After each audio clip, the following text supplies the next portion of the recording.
6:32. Welcome all. Good to see a robust crowd here.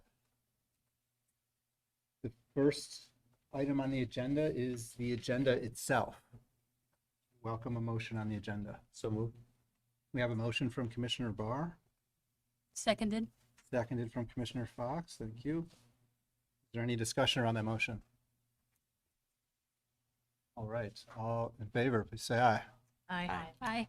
Aye for myself. Any opposed? The agenda has passed.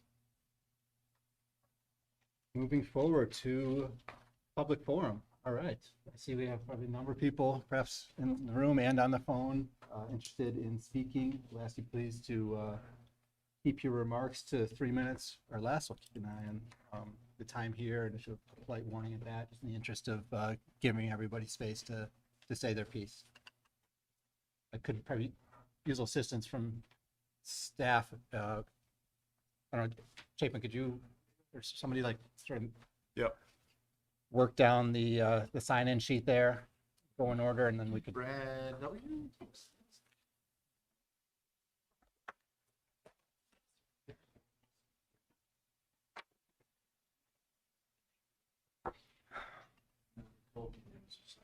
Are we good to go? Hello. Hi. My name is Brad Wiltfong. I'm a citizen of Burlington, and I'm here tonight in support of the North Winooski Avenue road improvements. That project, the implementation of bike lanes, would enable me and my family to more safely and frequently use that road to get to and from businesses and recreation and our jobs in Burlington. My wife especially would greatly benefit from it, and as a result, we would be able to more frequently go to restaurants and shops and all sorts of other things down there.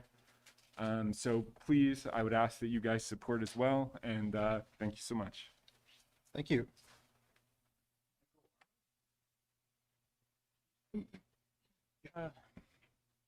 Hello, I'm Michael Arnold. I'm actually a Winooski resident, but I'm asking you tonight to consider the equity impacts of transportation as you look at the North Winooski bike lanes and parking management plan. We know that access to transportation in the region is critically important for economic development, and the plurality of residents of the Old North End actually get to their jobs by walking. There's a lack of adequate public transportation and a lack of safe, protected bike infrastructure. And I'd ask that you improve both of those, and hopefully you can come to some solution with the parking situation, with modern sort of management techniques like pricing, having priced parking permits, and use those revenues to pay for improved public transportation. Thanks. Thank you. Ryan Thornton.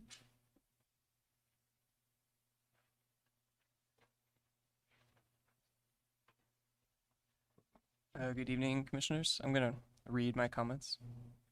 I've had the pleasure and the privilege of living on North Winooski Avenue as a renter for the past 27 months. My partner and I were fortunate to find an apartment we could afford when we moved here 2 years ago, and we consider ourselves even more fortunate that in moving to Burlington, we were able to sell a car and save a considerable amount of money each month by meeting the vast majority of our needs by foot, bike, and bus. Of all the benefits that we've discovered through transitioning to a one-car household and driving less, the money we've been able to save and put to other uses has been the greatest. By far. I have not calculated the amount of money we've saved, but in doing so, we've been able over the past 2 years to start saving for retirement and a down payment for possibly buying a home someday.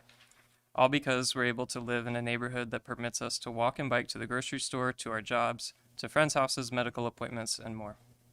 We're not the only ones who have made this trade-off. We know, both through the anecdotes of friends and neighbors, as well as through the work of studies like the Winooski Ave Parking Management Plan, that more and more people are factoring in the cost of transportation when deciding where to live, often coming to the same conclusion that living close to work and other amenities can save a significant amount of income, even if the rent is higher than it would be in similar rentals further away. In the conversations around the removal of on-street parking spaces to make space For bike infrastructure, we often hear that making trips by foot, bike, or transit is a choice reserved for those of privilege, physical ability, and wealth. But the data, whether from Burlington or nationally, doesn't support that conclusion. Yes, due to local, state, and federal policy decisions, many in Vermont do not have a reasonable alternative to driving to meet their needs, and yet the private automobile remains an option that countless families cannot afford. As the Winooski Avenue Parking Management Plan clearly shows, there is a direct positive correlation between household income and car ownership in Burlington. We have a choice on Winooski Ave, and as a city, we can choose to continue to serve those households with the means to make the majority of trips by car, or we can recognize the needs of individuals and families living below the income threshold for regular use and ownership of a car, which comprises roughly a third of households in much of the Old North End. When this plan is carried out, my partner and I may spend a little longer looking for a parking space on North Winooski when we do use our car, as we don't have an off-street space included in our lease. We may need to park further away than we'd prefer during particularly busy times, but we trust that our able-bodied neighbors can work together to utilize available off-street parking or to park in slightly less convenient spaces further away if necessary in order to make room for those who need a parking spot close by. We know this neighborhood and city is capable of working together to create an environment that better serves us all. I'm happy to see this project moving forward. Thank you. Thank you.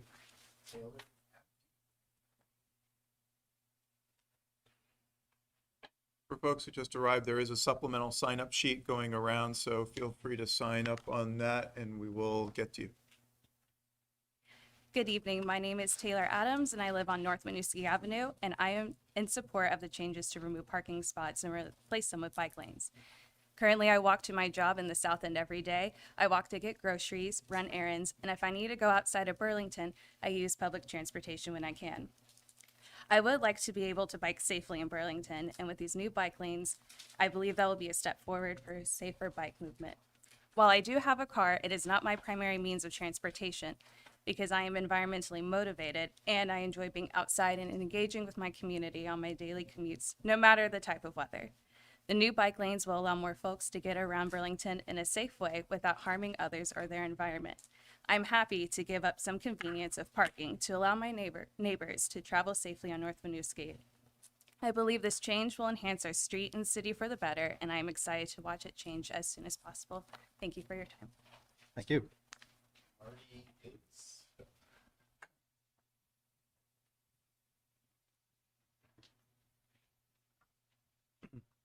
Hi, everybody. I'm also in favor of this, the proposed changes to North Winooski. I understand that local business owners and residents may be upset with the loss of 40 on-street parking spaces, but I feel that as a public roadway, a pretty major arterial road in our city, North Winooski is public and should be managed by the city in a way that best serves the present and future needs of all residents of our city, not just the few that live there, park there, maybe some of the commuters that come in for work or for pleasure.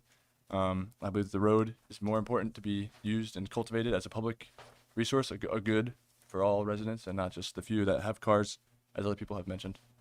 For that reason, I'm in support of the proposed changes, and I hope that that's what happens tonight. Thank you. Thank you.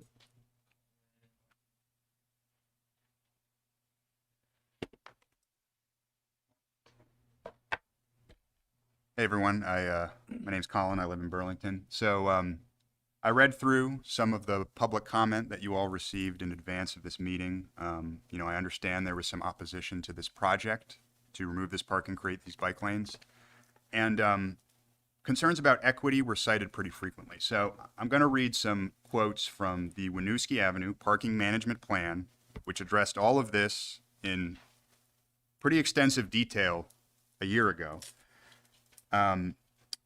So the policy recommendations in this report are expected to yield a variety of benefits, with benefits accruing to underserved populations in specific ways. For example, the census data indicate the following. Black, Asian, and residents of multiple races travel largely by non-car methods. Residents experiencing lower household incomes own fewer vehicles than households with higher and also travel by sharing rides, walking, biking, and transit. The data implies that parking management strategies aimed at supporting multimodal access will provide a racial equity benefit. So there you go. This was funded in part by the Federal Highway Administration and the Chittenden County Regional Planning Commission. So I'd consider it a pretty good source of information. You know, I think we should get real here, right? Like, state of Vermont has the fourth highest tax burden of any state in the United States. We have the highest post-college, emigration out of the state, brain drain, in the U.S. For this state to survive, we need more affordability. We need a larger tax base in a denser area. What's going to happen if we build that additional housing to bring these people here, and the only option they have is cars? Traffic's going to get worse. Parking is going to get worse. We need to build for the city we want in the future, not the one that we have now. So that's why this project should proceed. And as a side note, I know this has been in the works for a really long time. There are many opportunities for the public to give comment about this, which I think is kind of an issue in itself. But to see, people coming out of the woodwork at the tail end of this process with bad information is really disappointing to me. I know I'm not directing this toward the commission here, just to the public. So proceed with this plan. This was called for in 2017 in the Walk Bike Plan. With this parking management plan. This was called for by the Chittenden County Regional Planning Commission, their guidelines, state's guidelines, and most recently, the federal transportation decarbonation roadmap produced by the Department of Energy, Department of Transportation, Department of Housing and Urban Development. We know we got to get cars off the road. We know this is the way to do it. This is a very minor step. Frankly, I don't think it should be this difficult. Thank you. Thank you. Dan Castricano. Hi, Commission. My name is Dan Castrigano. I'm a resident of Ward 4. I'm a climate educator. I care deeply about biking, and I urge you to proceed with the bike lanes as planned. I just want to frame the conversation tonight on the climate emergency. This is what I do for work, and I help teachers teach about climate change. But we are, when the IPCC report came out last August, the Secretary General said we are on, quote, the road to climate hell. So he's not mincing his words. There was a report that came out in October 2021 saying that we are going to far overshoot what scientists say we need to do to avoid the worst effects of the climate crisis. We're headed toward 2.8 degrees Celsius instead of 1.5 degrees Celsius. To kind of bring it back home, I know this is like not particularly persuasive as a communicator to talk about all this stuff, but to kind of bring it back home a little bit, January was the hottest ever January in Vermont. Today we broke the daily temperature record for February 15th by 3 degrees. It was 57 today. The previous record was 54. I moved to Vermont and I want to go skating at Star Farm Park with my son. There's been like 4 days of skating. And I like dragging my son around in the bike trailer. And I don't ride on North Winooski because it's not safe. So this is a step in the right direction, but until it's protected, as is outlined by the 2017 walk bike plan, I'm not going to ride on North Winooski. We need this. We need a dedicated, protected, connected network so people can actually bike and get to where they need to go. So take this step tonight and show courage, show leadership, and act faster in building out these networks. Thank you. Thank you. So next person, Jonathan Weber. Hey folks, Jonathan Weber. I'm from Ward 4 and I work for Local Motion. Speaking in support of the North Winooski Ave project tonight. I also read, a lot of the public comment that was received, and this has been a challenging and long process. And it's rough to hear from organizations and businesses along the corridor that I value and that I think we all value, who oppose this project. And it's sad that these become so contentious. Especially because over and over again, we see that we implement these changes and it all works out really well and nothing much negative happens afterwards. You look at South Winooski, you look at North Ave, those projects have been really successful. We have a status quo based around driving, and people in positions of authority and people with means tend to enjoy the benefits of that status quo. And when it's challenged, they come out to oppose it. I think that's part of what we're seeing. The data is indeed pretty clear that if anyone's going to be inconvenienced by this change, it's folks with middle and upper incomes and white folks. The low-income people and people of color are largely not the people who are reliant on driving in this area.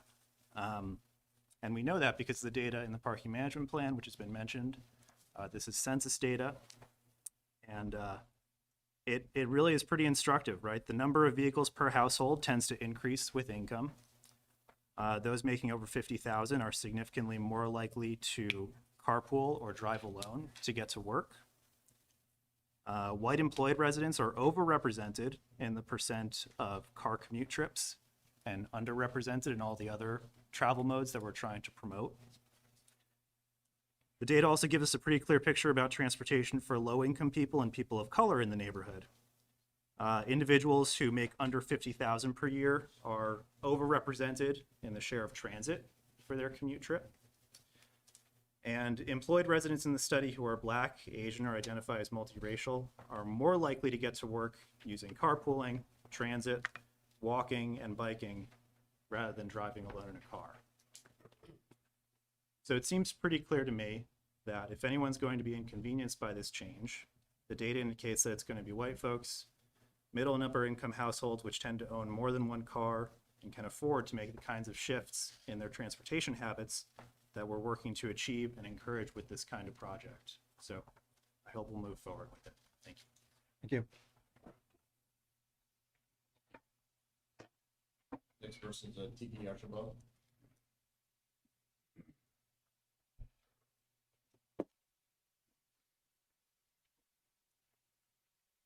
Hello, everybody. It's so good to see you again. Welcome back. Thank you. Real quick, who I am. I'm Tiki Archambault. I live in Ward 2 on Crombie Street in the Old North End, fairly close to this particular project proposal here. So wanted to just speak out with my experience and taken a counter current to what has been testified so far in opposing the proposed bike lane changes for North Winooski Ave. Number one, if anyone's rich, they're not living in the Old North End. So I'm just going to get an FYI on that. And you can look at some of the surrounding businesses as a testament to that. There's the Asian market. There's that community center across the street from the Asian markets. A number of places like that that currently are in use of that transportation corridor, North Winooski Ave. I wrote up a little thing. I'm not going to exceed my 3 minutes because I totally respect where you're at. I'm going to note that I'm an avid biker. I bike all the time. I also drive. I own a vehicle.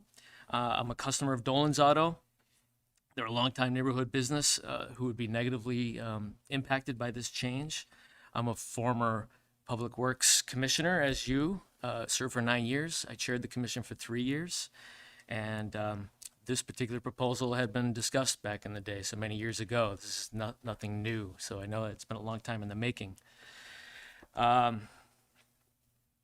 What I've found was bike lanes, as is, are not a panacea. If we're talking protected bike lanes, different story, right? But this is not a protected bike lane. I think someone testified to that earlier. If you go on North Winooski Ave today, where there is a bike lane that is permitted for that road, and mainly the section from, call it Union to Pearl, the lane doesn't exist. The paint disappeared, right? It's as winter has come along, plows have come along, that's come along, the inside lane for the paint just disappears, which effectively means there is no bike lane there. And if anyone has driven on that section of road, you'll know that cars, especially visitors to the city, are unfamiliar with that there is a bike lane there and they're using it as a second lane. So it's sort of a 1.5 lane road right now. I have brought this up in my time on the commission too, and it's, there's a number of elements and it's a different conversation. But I'll remember sitting in this commission and hearing at one time, we had, I forget which bike lane project there was in here from former councilor Sharon Busher. You may recall she was a frequent visitor of ours for our meetings, and it was great to have her input. But she posed a question that I thought was important, which was, not everybody can bike. And I pondered that a bit, and I thought that was quite impactful because I became one of those pieces of population of people who could not bike in the summer of 2021 when I broke my wrist. Couldn't bike. a good year and a half off of my bike. Just couldn't do it. But Sharon, I thought, brought up a good point. Yeah, time is right. Oh, I'm sorry. All right, I'll wrap. There's a lot of people, and think of demographics of people who can't bike. I don't see a transportation plan accommodating this here, as was discussed many years ago when we had gotten into this in the first place. There's been a multi-decade precedent for allowing people to park on the street. So I just say this is a pretty drastic change. And if we were to have protected bike lanes, it'd be a different conversation. But as is, I feel like it's a little too drastic and would have negative consequences. So I apologize for running over. Thank you. Next person is Ali Hamadani. Is that correct? You got it. Hello, my name is Ali Hamadani. I live in the Old North End in Ward 3, and I'm here to just voice my support for this North Winooski Ave project, mainly from the standpoint of safety. Myself and most people that I've spoken with would be riding their bikes to enjoy the city for commuting and visiting businesses more often if they were protected bike lanes. I think this is a good step toward that, and I think painted lanes are not enough. I think anything that can make cycling more safe on North Winooski Ave and throughout the city would be a great step for the city. Thanks very much. Thank you. Next person, Jake Tiano.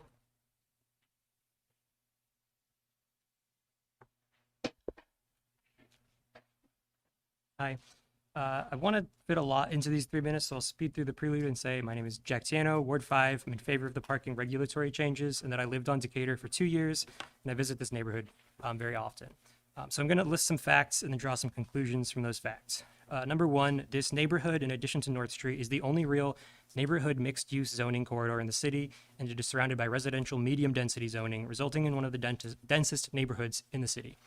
This neighborhood has one of the lowest rates of car ownership at 1.39 per household and commuting mode share at less than 43%. In the city, this means that at least 57% of residents are not relying on single occupancy vehicles to get to work, and many households don't have a car at all. Number 3, according to census data for this neighborhood, the number of cars that a household owns increases with the household income, and so lower income residents have fewer cars and wealthier ones have more. Number 4, car ownership is expensive. My experience in the past came to about $6,000 a year to own and operate a used Subaru Impreza when meticulously including hidden but real costs like depreciation. Number 5, safety is frequently stated as the number 1 barrier keeping people from integrating more active transportation like walking and cycling into their life. Number 6, active transportation infrastructure needs complete networks to be usable. Number 7, in nearly all cases, business patronage stays the same or increases when parking is removed in favor of active transportation infrastructure. Number 8, there is only so much room in the city, and new infrastructure will have to, in some ways, require existing infrastructure to be removed. Finally, it is February 15th and at 55 degrees today. I saw flowers blooming on my walk. Given all of these facts, it follows that removing parking on North Winooski Avenue to implement a new segment of our safer cycling network along a critical path of our city will make it much easier for non-drivers to access the businesses and services in this neighborhood while slightly inconveniencing drivers. Again, we must remember that non-drivers are a large proportion of the neighborhood, and non-drivers are statistically more likely to be lower income, while drivers are statistically likely to be higher income, able-bodied, and own multiple cars. It will make the streets safer and have compounding beneficial effects on the city's bike network by connecting a major corridor from downtown to the Riverside Path to Winooski. It will also contribute to reducing the overall pressure to own a car, which again disproportionately benefits lower income people because being able to eliminate that $6,000 per year expense counts a lot more. Since equity is a hot topic on this issue, based on the synthesis of these facts, the most equitable way to proceed is to accept that we must trade existing infrastructure for more diverse transportation options and make sure that the burden of decreasing parking demand falls to wealthier residents who have second or third cars that can be removed, not by excluding non-driving residents from access to safe infrastructure. In total, this project will expand access to this corridor and second-order economic benefits to a new set of people that are statistically local and underserved by existing infrastructure, and actually puts into motion a small piece of real change that tackles the climate crisis. Every level of global, national, state, and city government agrees that we need to take immediate and systemic action on the climate crisis, and it is votes like this one where those changes actually become reality. Thank you. Person, Justin Hudson. Nation. Can't read your writing. Sorry. Justin hyphenation here, Hudson Sabins, thank you. So I'm a Vermont resident by birth, and after moving away from a year, I moved back to Burlington, and I moved to the corner of Grant Street and North Winooski Avenue. Several months later, I was mugged on that corner. I can appreciate climate change issues and everything else people have brought up, but for me, one of my biggest concerns is that I can't go out for a quart of milk a couple blocks without worrying about crime these days, especially on a street like that. For over 10 years, I biked to work in South Burlington, and then 8 miles away at Archie's Grill in Shelburne when I couldn't catch a bus or when they weren't running on Sundays. So I get the bike thing. Everybody loves making our climate better, but for me, it's an issue of when I get home from work, especially if it's at night, I can spend 20 to 30 minutes trying to find a parking place. Typically, now I live on North Union, but typically it's about 20 to 30 minutes to find a spot. Removing 40 parking spaces, if that's an accurate number, will force me to park further away and worry more about my safety. I can appreciate working on the safety of bikers. I've seen, the protected bike lanes not work in that area, people mowing down the barriers and everything else. But I worked for over 10 years to be able to afford a car. And now I spend, 45 minutes a day finding a parking space or walking to my car. And, I'm concerned for my safety and that of my community. I've lived in that exact area for almost 20 years. And while I can appreciate the things other people have mentioned, it's a concern for me, for somebody who's rented the same apartment for 15 years but does not have a parking space. And when it comes down to it, if I have to park 8 blocks away in some dark corner, I'm probably going to sell my car and have to deal with that. But having a car has afforded me the availability to be able to visit my mother, to go to a family reunion in New Hampshire, and really have freedom. It made me feel like an adult. And as I mentioned, I can respect everything everybody said in support of this, but I would encourage everybody to consider people like me who I've been on my own since I was 18. I worked hard to be able to afford a car so I didn't have to bike 8 miles to work on Sunday when there was no buses running. And if anything, I think this type of time should look more towards supporting local residents having parking spaces than removing them. And if it comes to looking at students, whatever, but I jumped somebody's car in front of my house, and halfway through it, he laughed about the fact that he was a student and he'd been out of town for a month. And that's why his car was dead. And to me, that's disheartening that being part of the community, that's the type of thing I'm dealing with. Thank you, everybody, for your time. Thank you. Yeah. Next person, Chris Ewan.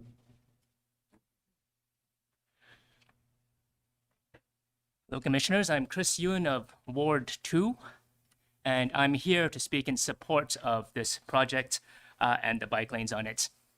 I'll state the obvious that mixing bicycles and cars is simply not safe.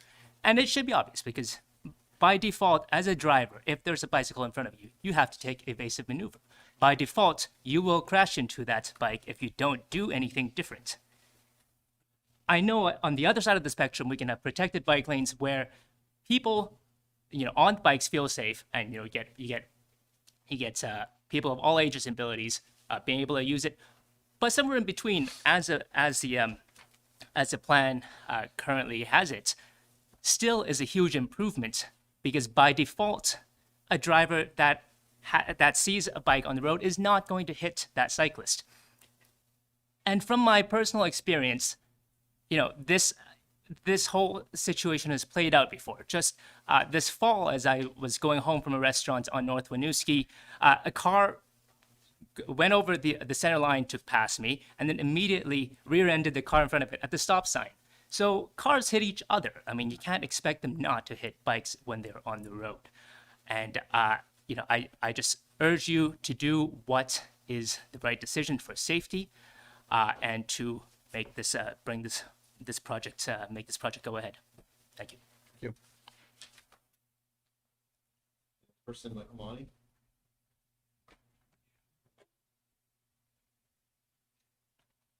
Good evening, Commissioners, and thank you for your service. Michael Monti, I'm the CEO of Champlain Housing Trust, and let me just say that CHT is not a climate denier in any way. We own more solar arrays on rooftops across Chittenden County than any other owner. We actually have 18 e-vehicles and their pumps at many of our properties being installed right now. We have two. We have one at the Good News Garage in that building, and one at the Old North End Community Center. And we have two at our lot. So we constantly move people as much as possible into e-vehicles and to reduce the impact on the climate. As a matter of fact, we actually are probably the only organization that pays people to walk a bike to work. I'm not sure if anybody else does that, but I know that we do. And we even give them free bus passes if they want to for the whole time. So let me just say that when this project was proposed, we raised serious issues about this, and mostly in conversations with the various organizations that we worked with over the last 3 decades. When we first started working in the developing of the North Winooski Avenue site, there were pawn shops, there were scrap yards, there were abandoned buildings, there were gas stations.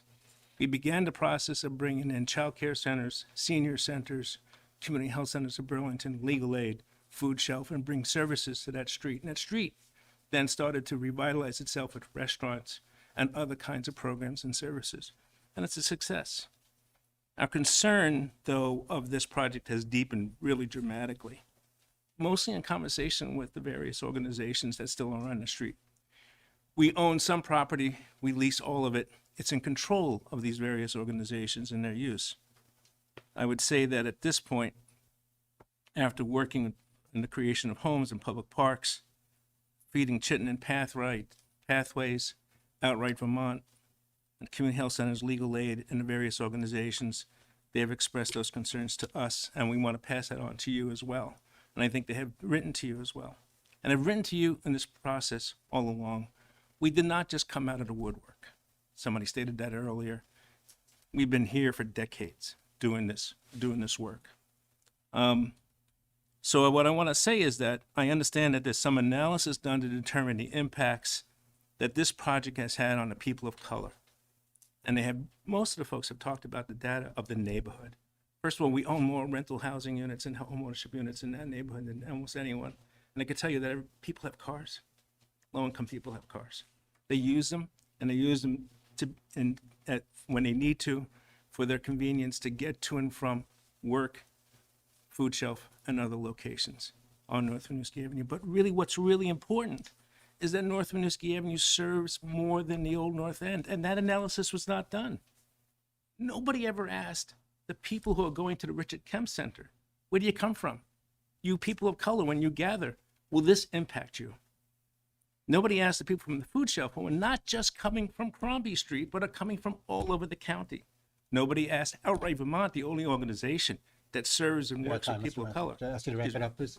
Okay, I will wrap it up. Excuse me, I get pretty emotional about this. But those folks were not asked, and those organizations are being desperately impacted by this. You should have safety for bicycles. I ride a two-wheeler, you know that, but with a motor.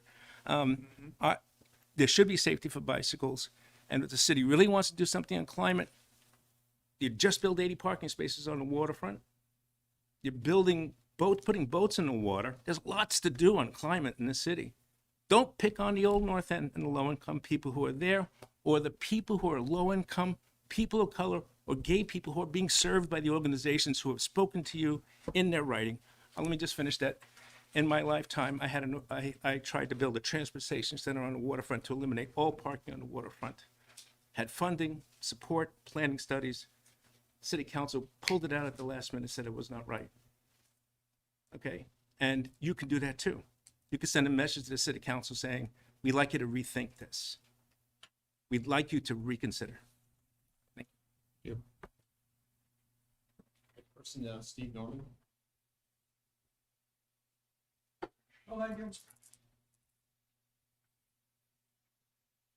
Thanks. Steve Norman. No, thank you. That's all right. Good. Georgie Deron.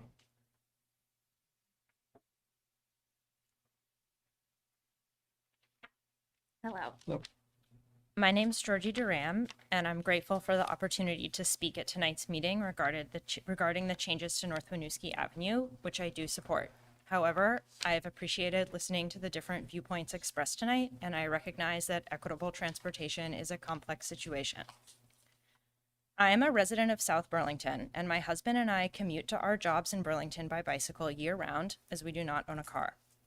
We use North Winooski Avenue approximately 5 to 6 days per week, as we also primarily patronize the grocery stores in Burlington. From this personal experience, I can attest that North Winooski Avenue is a critical north-south connector in Burlington and a critical route to other towns, such as Winooski and South Burlington. Investing in a bike lane will empower residents of Burlington to safely navigate the city without a car, and will hopefully encourage residents of neighboring municipalities to use bicycles to reach the city. Infrastructure as it stands discourages bicyclists and pedestrians. I've spoken to many people who have expressed a desire to bicycle to work, yet simultaneously acknowledge that they don't feel safe on the roads. I believe a designated bike lane can help solve this problem. It may seem like a small thing that benefits a minority while inconveniencing a majority, but it is in fact a huge gesture that I believe would benefit many. Those already commuting by bike will feel safer, and those who would like to do so but are fearful may be empowered to do so. There will be less traffic, noise, and air pollution, and the road will be friendlier to those of us who do not have the ability to own cars. People may say that for this bike lane, bicycles are a luxury and cars are a necessity.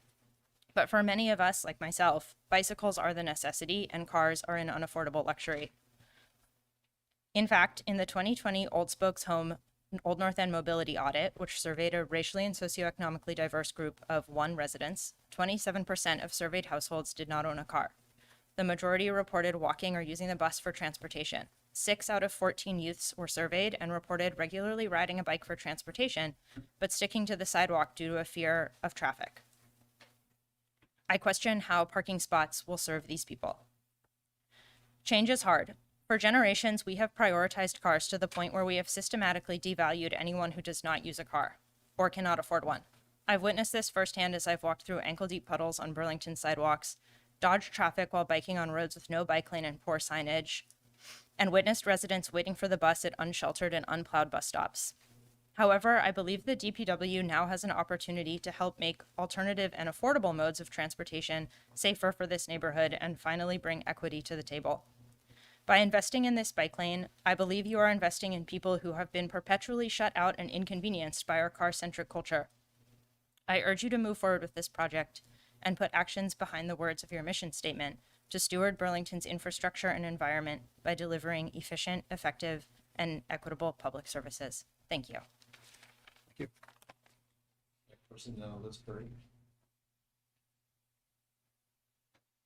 Thank you. I'm Liz Curry. I work in Ward 3. I live in Ward 3. I own 2 bikes, an electric car, and I used to work at Green Mountain Transit and DEIC's transportation division. So I get it. It's complex. This isn't about bike lanes. This is what climate injustice looks like. This is what happens when, since 2015, there has been a planning process going on to bring this vision about that has only included white middle-class people.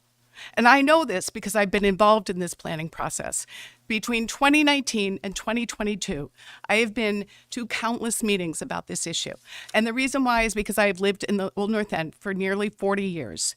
And this neighborhood, as Michael Monti described, was intentionally invested in to serve very poor, low-income people. Over the years, immigrant families have moved in.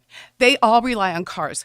It is unconscionable to me that people would sit here and cite census data to you without talking to Pat Bannerman, who owns Mawuhi Market, without talking to Pho Hong, without talking to all the businesses owners that wrote you letters that you have in your packet saying how disruptive this would be for their customers who come from Plattsburgh and Rutland and are not going to ride bikes. And it's not about bikes because bike lane infrastructure can go on North Willard or on Elmwood. There are multiple opportunities to put bike infrastructure in. I love safe biking infrastructure. I've had an accident and gotten a concussion on a bike. But this isn't about me because I have privilege. I'm middle class. I can sit here and do this. I can be participating in this process. I'm not the voice that's getting marginalized by this process, but there are a lot of voices getting marginalized by this process, and they have said that over and over to you. 20% of the health center customers are low income and people of color.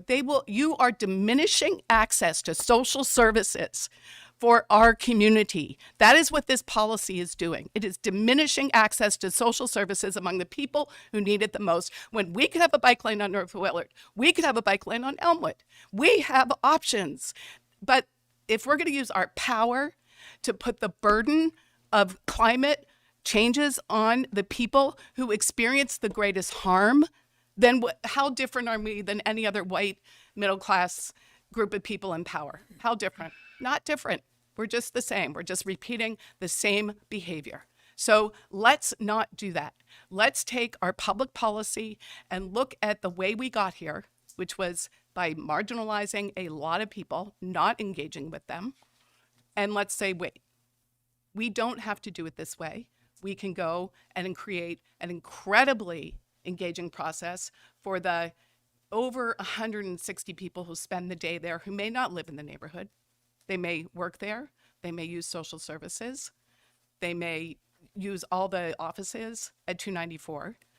And we can do this differently. We could bring the bike lane. You can turn left. You turn left on Pearl on Elmwood. You're going to have a lot less impact by removing most of the parking's gone on the east side. So a lot of people who work downtown park between Grant and North. That's all that needs to be removed. That would get you all the way to Riverside. So there are other ways to do this. This is hurting the lowest income people and people of color, immigrant families the most. And it's a public policy choice. And I really hope that people take a left turn away from doing it this way. Thank you. Thank you. So there is no further names on the list. Is there other people? There may be. There is another list here. Maybe while we're switching to that, do you want to check on the phone and see if there's people online queued up to speak? Chair Hogan, if you're ready for online speakers, I can bring them into queue. Please. Lauren Schwepp, you're next in queue. Hi, folks. Thanks. I appreciate the opportunity to speak tonight. My name is Lauren Schweppe, and I'm a resident of Burlington in the New North End, and I frequently bike on North Winooski Avenue, and I'm speaking in favor of adding bike lanes to North Winooski. I'm disappointed to see folks here tonight and in the comments online taking a short-sighted approach on this issue, a position that goes directly against research done by this city in favor of anecdotal evidence that flies in the face of fact and damages our chance at equity and creating a more equitable society in Burlington. As many people have already mentioned, we know that access to multimodal forms of transportation like biking and bike lanes is the most equitable option. I want to remind folks that while not everyone can bike, it is equally as true that not everyone can drive. Our current infrastructure is overwhelmingly car-friendly, So this change would be minor for those that can't bike and major for those that can't drive. These same taxpayer-funded studies have shown at this point multiple times that implementing bike infrastructure is the best option for a more equitable community. So once again, I would highly recommend that we pass this and add bike lanes to North Winooski. Thank you. Thank you. Connor is next in queue. Hi all, my name's Connor. I live in the North End. I frequently bike and walk as well as drive on North Winooski Ave and frequent all the businesses there, as well as some of the services. I used to work at Old Spokes Home. I would have really appreciated having a bike lane on Winooski Ave. It would have made my commute a lot safer.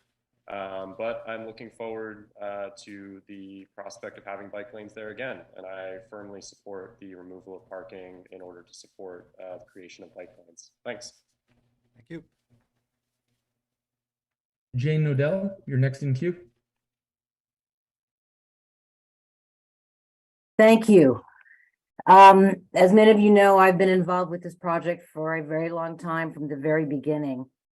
And I want to urge the commission not to remove the on-street parking before we're able to identify a meaningful number of off-street parking spaces to replace a meaningful percentage of the parking spaces that are going to be lost. I know that Director Spencer has worked hard to identify off-street parking, and we just haven't made much progress yet, notwithstanding a very sincere and energetic effort on his behalf. But I think the only responsible thing to do, given that we have not made a lot of progress on that, is not to move forward this year with removing the parking spaces and to continue to work on identifying where we can find new parking for the people who are going to be adversely affected. And you've heard from many of them either tonight or in your written correspondence. The people who will be hurt are primarily lower income people, people of color, immigrant folks who own businesses. And in the long run, they're likely to leave because their lives just won't work. And if what you want is to have a less diverse neighborhood here of primarily white, middle-class people, then this is a good thing to do. If that's what you are trying to, if that's what your goal is, and you don't really care about the people who live there now. And I think that we should care, and I think it's our obligation to care. If you do move forward, and I hope that you don't, will you try to assess the impact on people? Will you give them a way to tell you what's happening in their lives and what the impact is? Will you help them figure out who to call when they have to walk 8 blocks from their car to their home? I think if we do move forward, it is incumbent on members of this commission and members of the city council to really figure out if it's going to work and what the impact is on people. I think a lot of people, there's a strong belief that's going to be fine because it was fine when we moved 3 free parking spaces from Colchester Avenue. This is a completely different order of magnitude than anything this city has done to create a bike lane infrastructure. Completely different order of magnitude. Thank you very much. Mello Grant, you're next in queue.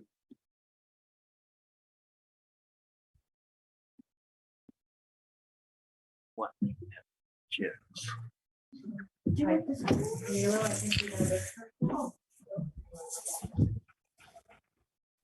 Hello, I'm sorry. Are you waiting for me? My apologies. I just got out of my car. My name is Milo Grant, and I am, as some of you know, running for city council in the Central District. And this is an issue that I have been hearing a lot about in the last few weeks. And I've been paying particular attention to this area. On my way to work, I commute from Burlington to Essex. And, you know, coming back tonight, I'm looking at the street and the parking is full. The parking lot next to where Old Spokes is and where some people park when they eat at Faux Hung, that's full. And then I'm looking at the parking lot where Town Meeting TV is, and there's like a ton of cars there.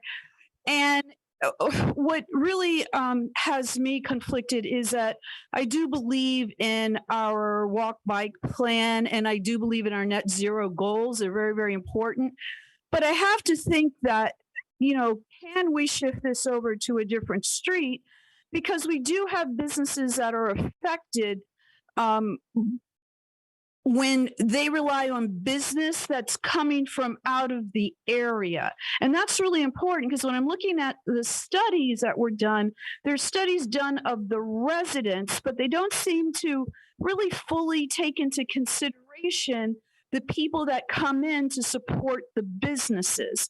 So that is my concern, and that's definitely a concern that I've been hearing. And I feel that if there can be, the city finds a way to work with some of the landlords that have some of these larger parking lots to say that they can be available to these businesses on the weekends or after certain hours in the evening. If you don't have that process in place, when you promise you know, try to make that happen, it only makes people feel like the city isn't there for them.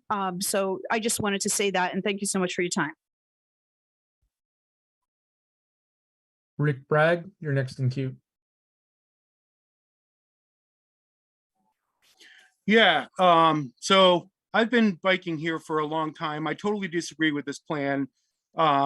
This is crazy. And actually, I would really like to be able to turn off the picture. Yeah, okay, so you're laughing now, Commissioner. How can I turn off your picture because you're just picking your nose and like walking away and drinking, and look at you now, okay? So you're just patronizing people that you do not agree with, okay? That's what you are doing, right? No. Okay. So that's all I've got. Patronizing piece of crap.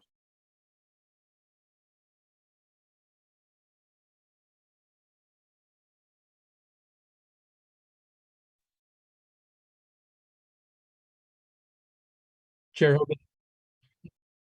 Yeah, we have one more in queue. Matthew Peterson, you'll be up in queue. And I see that someone joined us on the phone. So do use *9 if you've joined us via the phone if you wish to speak during any of the public comment periods today. Matthew Peterson, you're up. Hello, can you hear me?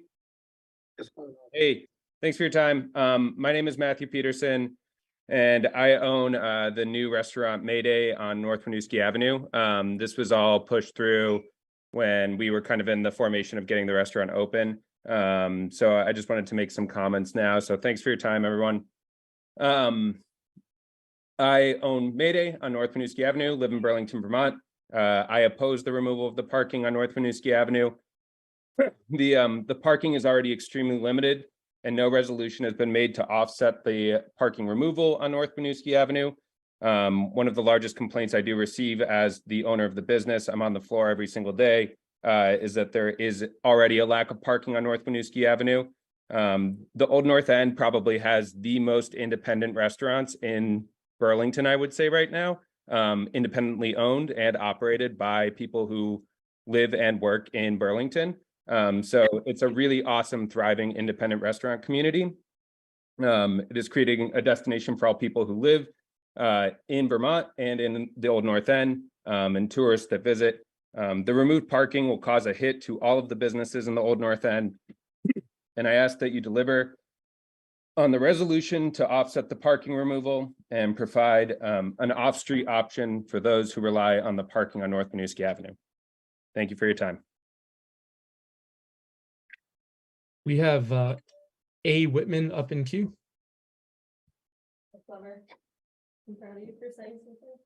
Can you all hear me? Okay, thank you. I've lived on this street for 7 years, and I don't think this has anything to do other than with the people who live and work on this street. I don't think anyone who lives here, including myself, disagrees with the fact that climate change is a pressing issue locally and globally. But if people who support this think that if it passes and people who need to park here because they live or work here will just sell their car because they can't park on the street anymore, that is ludicrous. Having accessible parking to work and live here isn't a luxury, it's a necessity. And anyone who thinks that the people who live or work on this stretch of road are overly privileged clearly doesn't live around here. To the people who live nearby, who are lucky enough to have a job also nearby, who have had a relatively easy economic decision to give up their car, you're lucky and you're in the minority. The vast majority of people who live here don't have the same easy option. We need a car to get to our jobs. We need to make enough money to be able to live here. North Winooski Avenue is not the lap of luxury. I wonder how many of the commissioners or city councilors actually live on North Winooski Avenue. And I wonder how many who don't have ever stopped on their bike or in their car, which they choose to still own, but they're just trying to implement plans to make other people give up their cars, have ever stopped and seen all the broken garbage, broken glass, used needles, etc. Have they ever thought how many part-time city cleaners the hundreds of thousands of dollars already sunk into this project could afford to hire?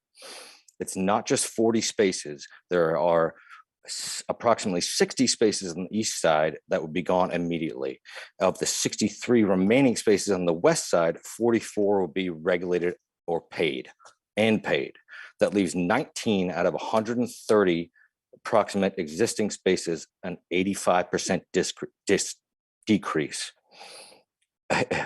If free parking spaces for people who need to live or commute here are gone, 85% of them, that is going to drastically change the environment of this neighborhood. Lastly, does anyone remember the planters in the middle of South Winooski Avenue next to City Market, or the white dividers on North Union? How did those go? Someone mentioned earlier how this is, there's things like this happen all the time, and then they just happen, and then afterwards nobody really bats an eye about it. How do those go? Those are all gone now because it was a horrible idea. Despite others' best efforts to stretch the matter to revolve around race or climate, it has nothing to do with either of those. It's about the people who live and work here.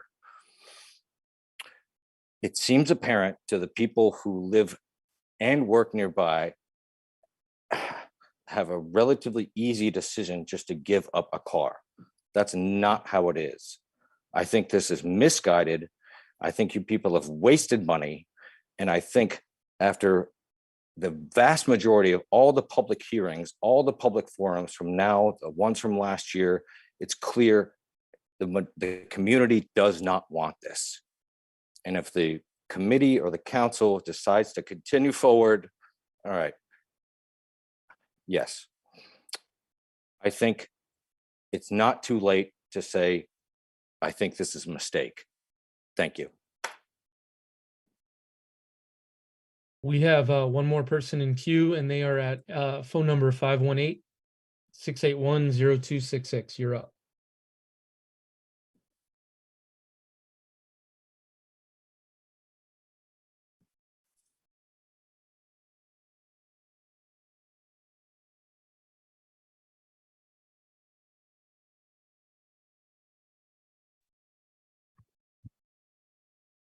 Hello? Hi, I'll make this quick. I'm currently a student at,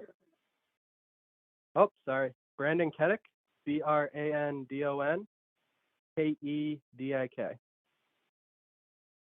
I'm a student at the University of Vermont, and I live on North Winooski Ave, and implementing the bike lane would be very detrimental to a lot of what goes on here, I believe. Thank you.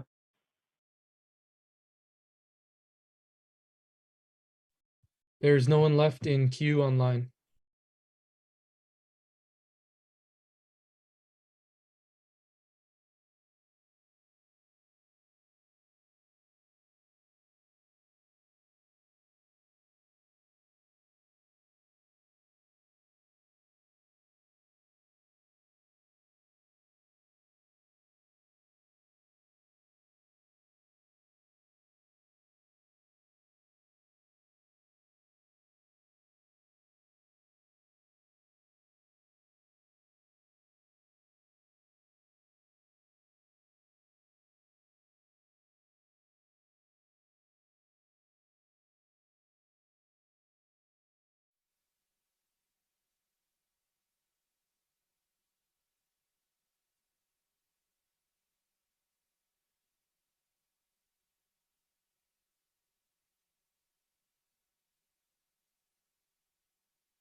Aye.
Sources for several demands and needs along this section of North Winooski Avenue.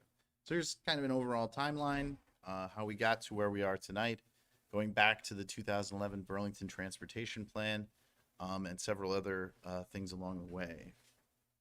The 2011 Burlington Transportation Plan listed Winooski as a bike corridor. That was in kind of the initiation of where we are with North Winooski tonight. In 2017, Plan BTV Bike Walk envisions the development of a fully connected bicycle network that appeals to people of all ages and abilities. This connection along North Winooski is a critical piece in developing this network. It's important to note that the adoptions of the Transportation Plan from 2011 and the 2017 Plan BTV Walk Bike demonstrate Burlington's residents want their city to be more walkable and bikeable as a community.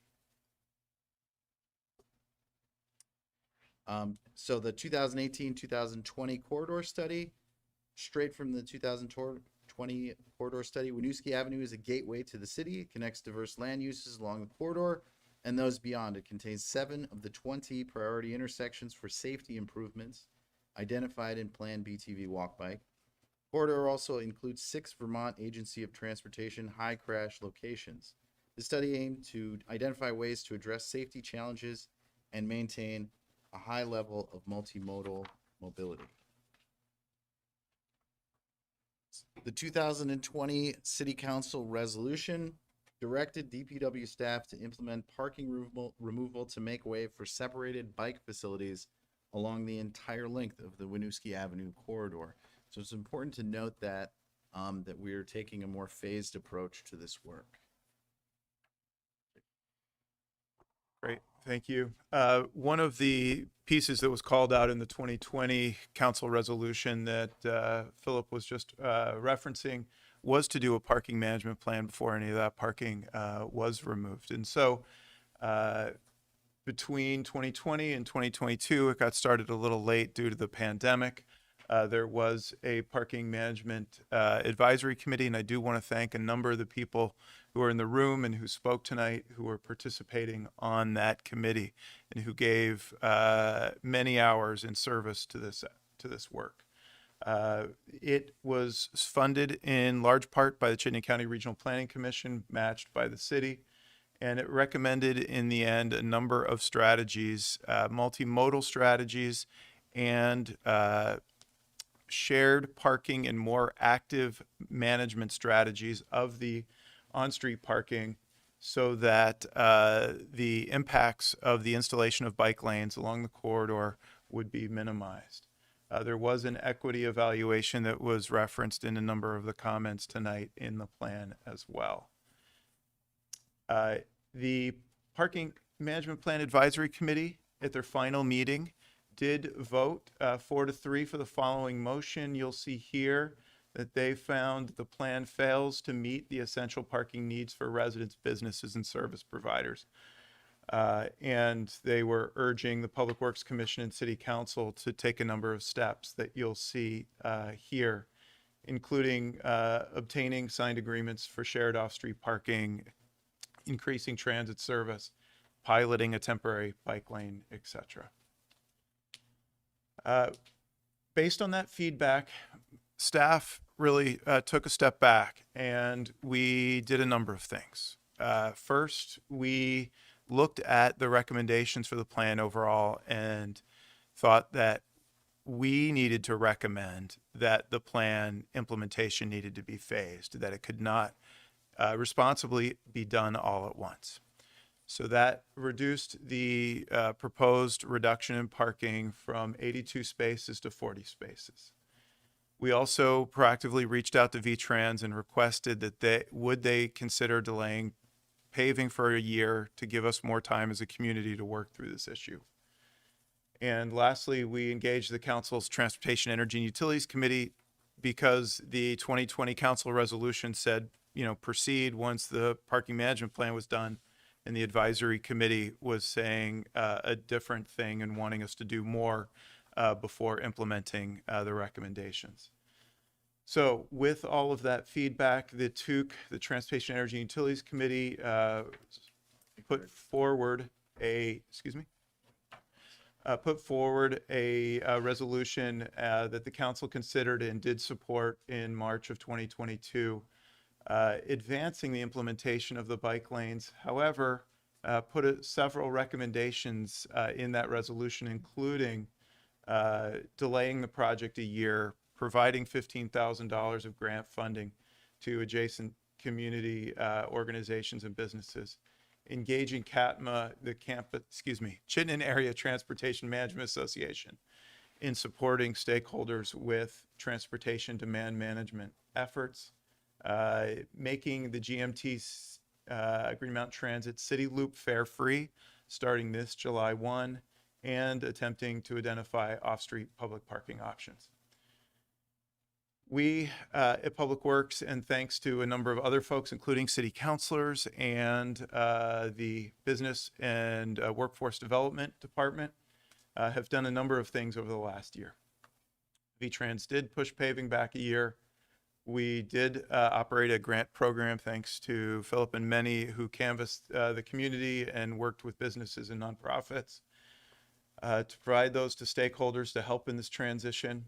We've canvassed the street, I think, more than twice. I was involved twice. We emailed and called businesses and organizations on many fronts to get input on various components of this work and to connect them with business support through business and workforce development. We've talked about the CATMA support. We were able, in discussions with the Burlington Housing Authority, to get them to commit 6 off-street spaces to provide to the Community Health Center of Burlington for some of their off-street parking needs. We have offered conceptual design assistance to CHCB for their off-street parking evaluation. They have worked with others and have not needed our help to date. And we have started our FY24 budgeting to include that free City Loop transit service in the city's budget for FY24. And as was discussed tonight, I have spent many hours working with countless property owners along the corridor. Many are here tonight exploring the concept of shared parking. We've talked about the 6 spaces that BHA is willing to provide, but other property owners and businesses along the corridor to date have not been ready to sign up. As you saw in your packet, we offered a program whereby the city would manage parking off-street and off-peak for property owners in return for sharing 80% of the revenue that was collected to the property owner or business. That detail is in your packet, and happy to talk more about that. There are still some ongoing conversations with some property owners, but to date, we do not have signed agreements. Next. So tonight's recommendations, really, the proposed parking regulation changes allow for the council-directed plan that they put forth in March of 2022. We have worked to do that in a way that would minimize impact by increasing the active management of spaces along North Winooski and 9 spaces on the side streets immediately adjacent to North Winooski Avenue. Separate from your action tonight, we will continue to work on the shared parking arrangements. We will continue to work with CATMA and the other large employers on the corridor to find solutions moving forward. And I think with that, the next slide really just summarizes that if there is action tonight, that the plan is to notice these ordinance changes. There's a 21-day notice period that needs to be into effect. And then the Vermont Agency of Transportation, who is doing the paving on this Class 1 town highway, will then embed these design changes in the plans for paving this summer. They will not be effective until after paving has taken place, after paving and striping. So in closing, I think it's important to note, Commission, that we have been here before. Implementation on Colchester Avenue, implementation on North Avenue, other various Burlington projects. It is difficult for folks to adapt at first, but they do adjust to new systems and expectations. And this project will require some ongoing monitoring. We know that. We are not just going to take our hands off the wheel and walk away. And I would also say may require some adjustments, which we can also do. We're not moving the curb line. This is striping, and that's easy to change should we need to. This project meets the plans the city has adopted. We hope the commission will support this. Thank you. All right, thank you. With that, I will bring it back to the commission for discussion round. Start over here. Commissioner Barr, you start here? Sure. I drew the short straw. Yeah. There's a lot of information that has gone back and forth, and I've read through the packet a couple of times. We had a kind of a precursor to this last commission meeting, and I followed this, but I like to do action on the ground, and a lot of times I'll bike through there during the nicer days. I will admit I'm not a bad weather biker. I'm only a fair weather biker. So I tend to drive down there. I go to Faux Hungs, I go to Old Spokes Homes, I go to a lot of different places, and I've decided to try and drive, but not park on South Winooski Avenue and see what I could find adjacent. And just like coming to Burlington, a lot of people say that, oh, there's never any parking in Burlington.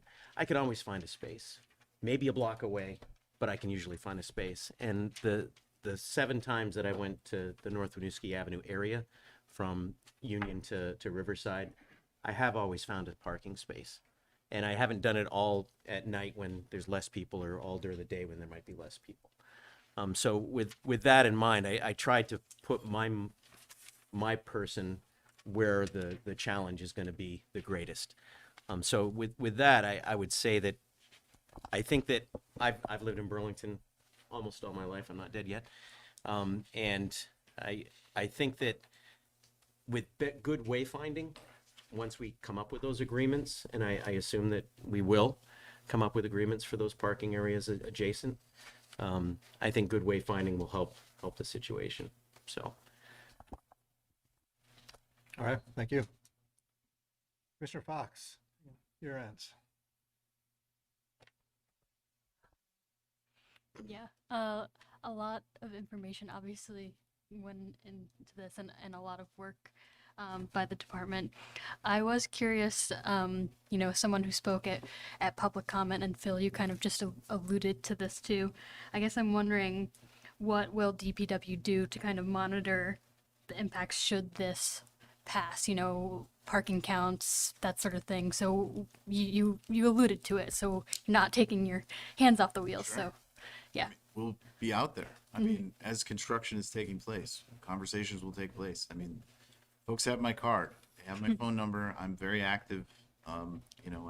We will visit. I go to Faux Hung a lot, and they have no problem telling me how they feel about these things. So it will be direct communication with folks that live and work there.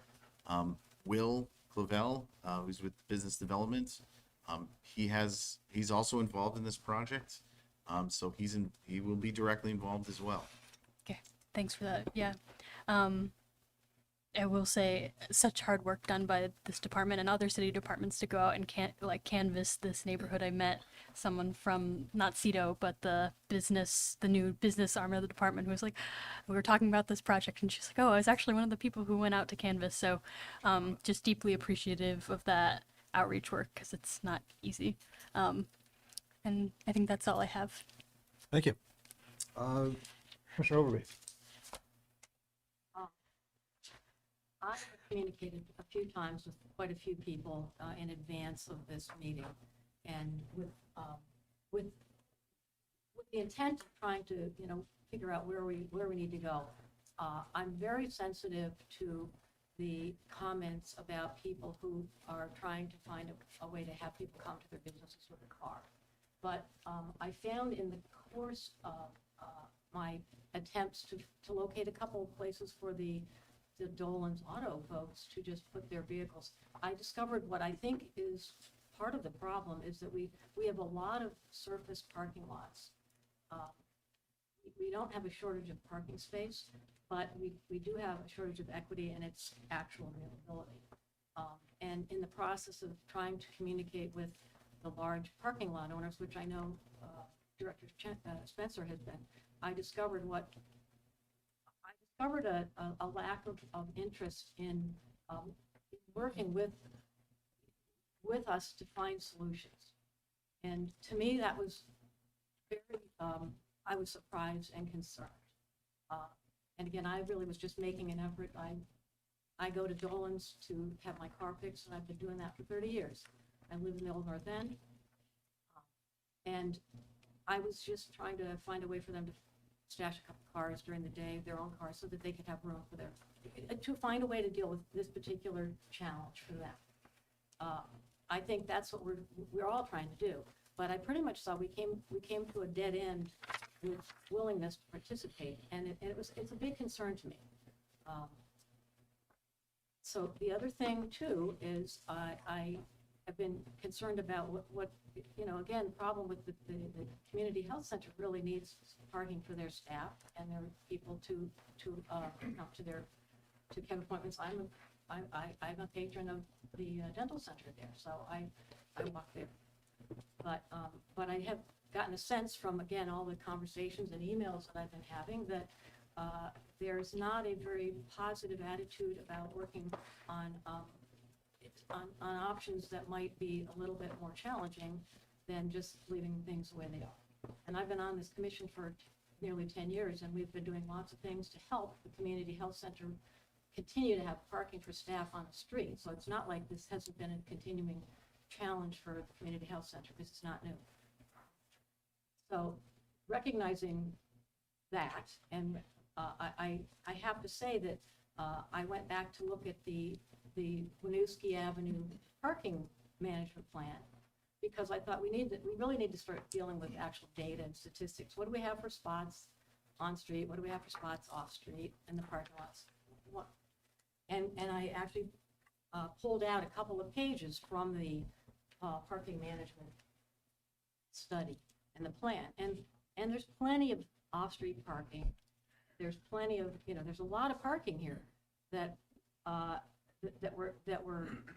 available. And I have provided that information as an attachment for people that want to read it. It's an extract of the 96-page parking management report, which a couple people have referred to that.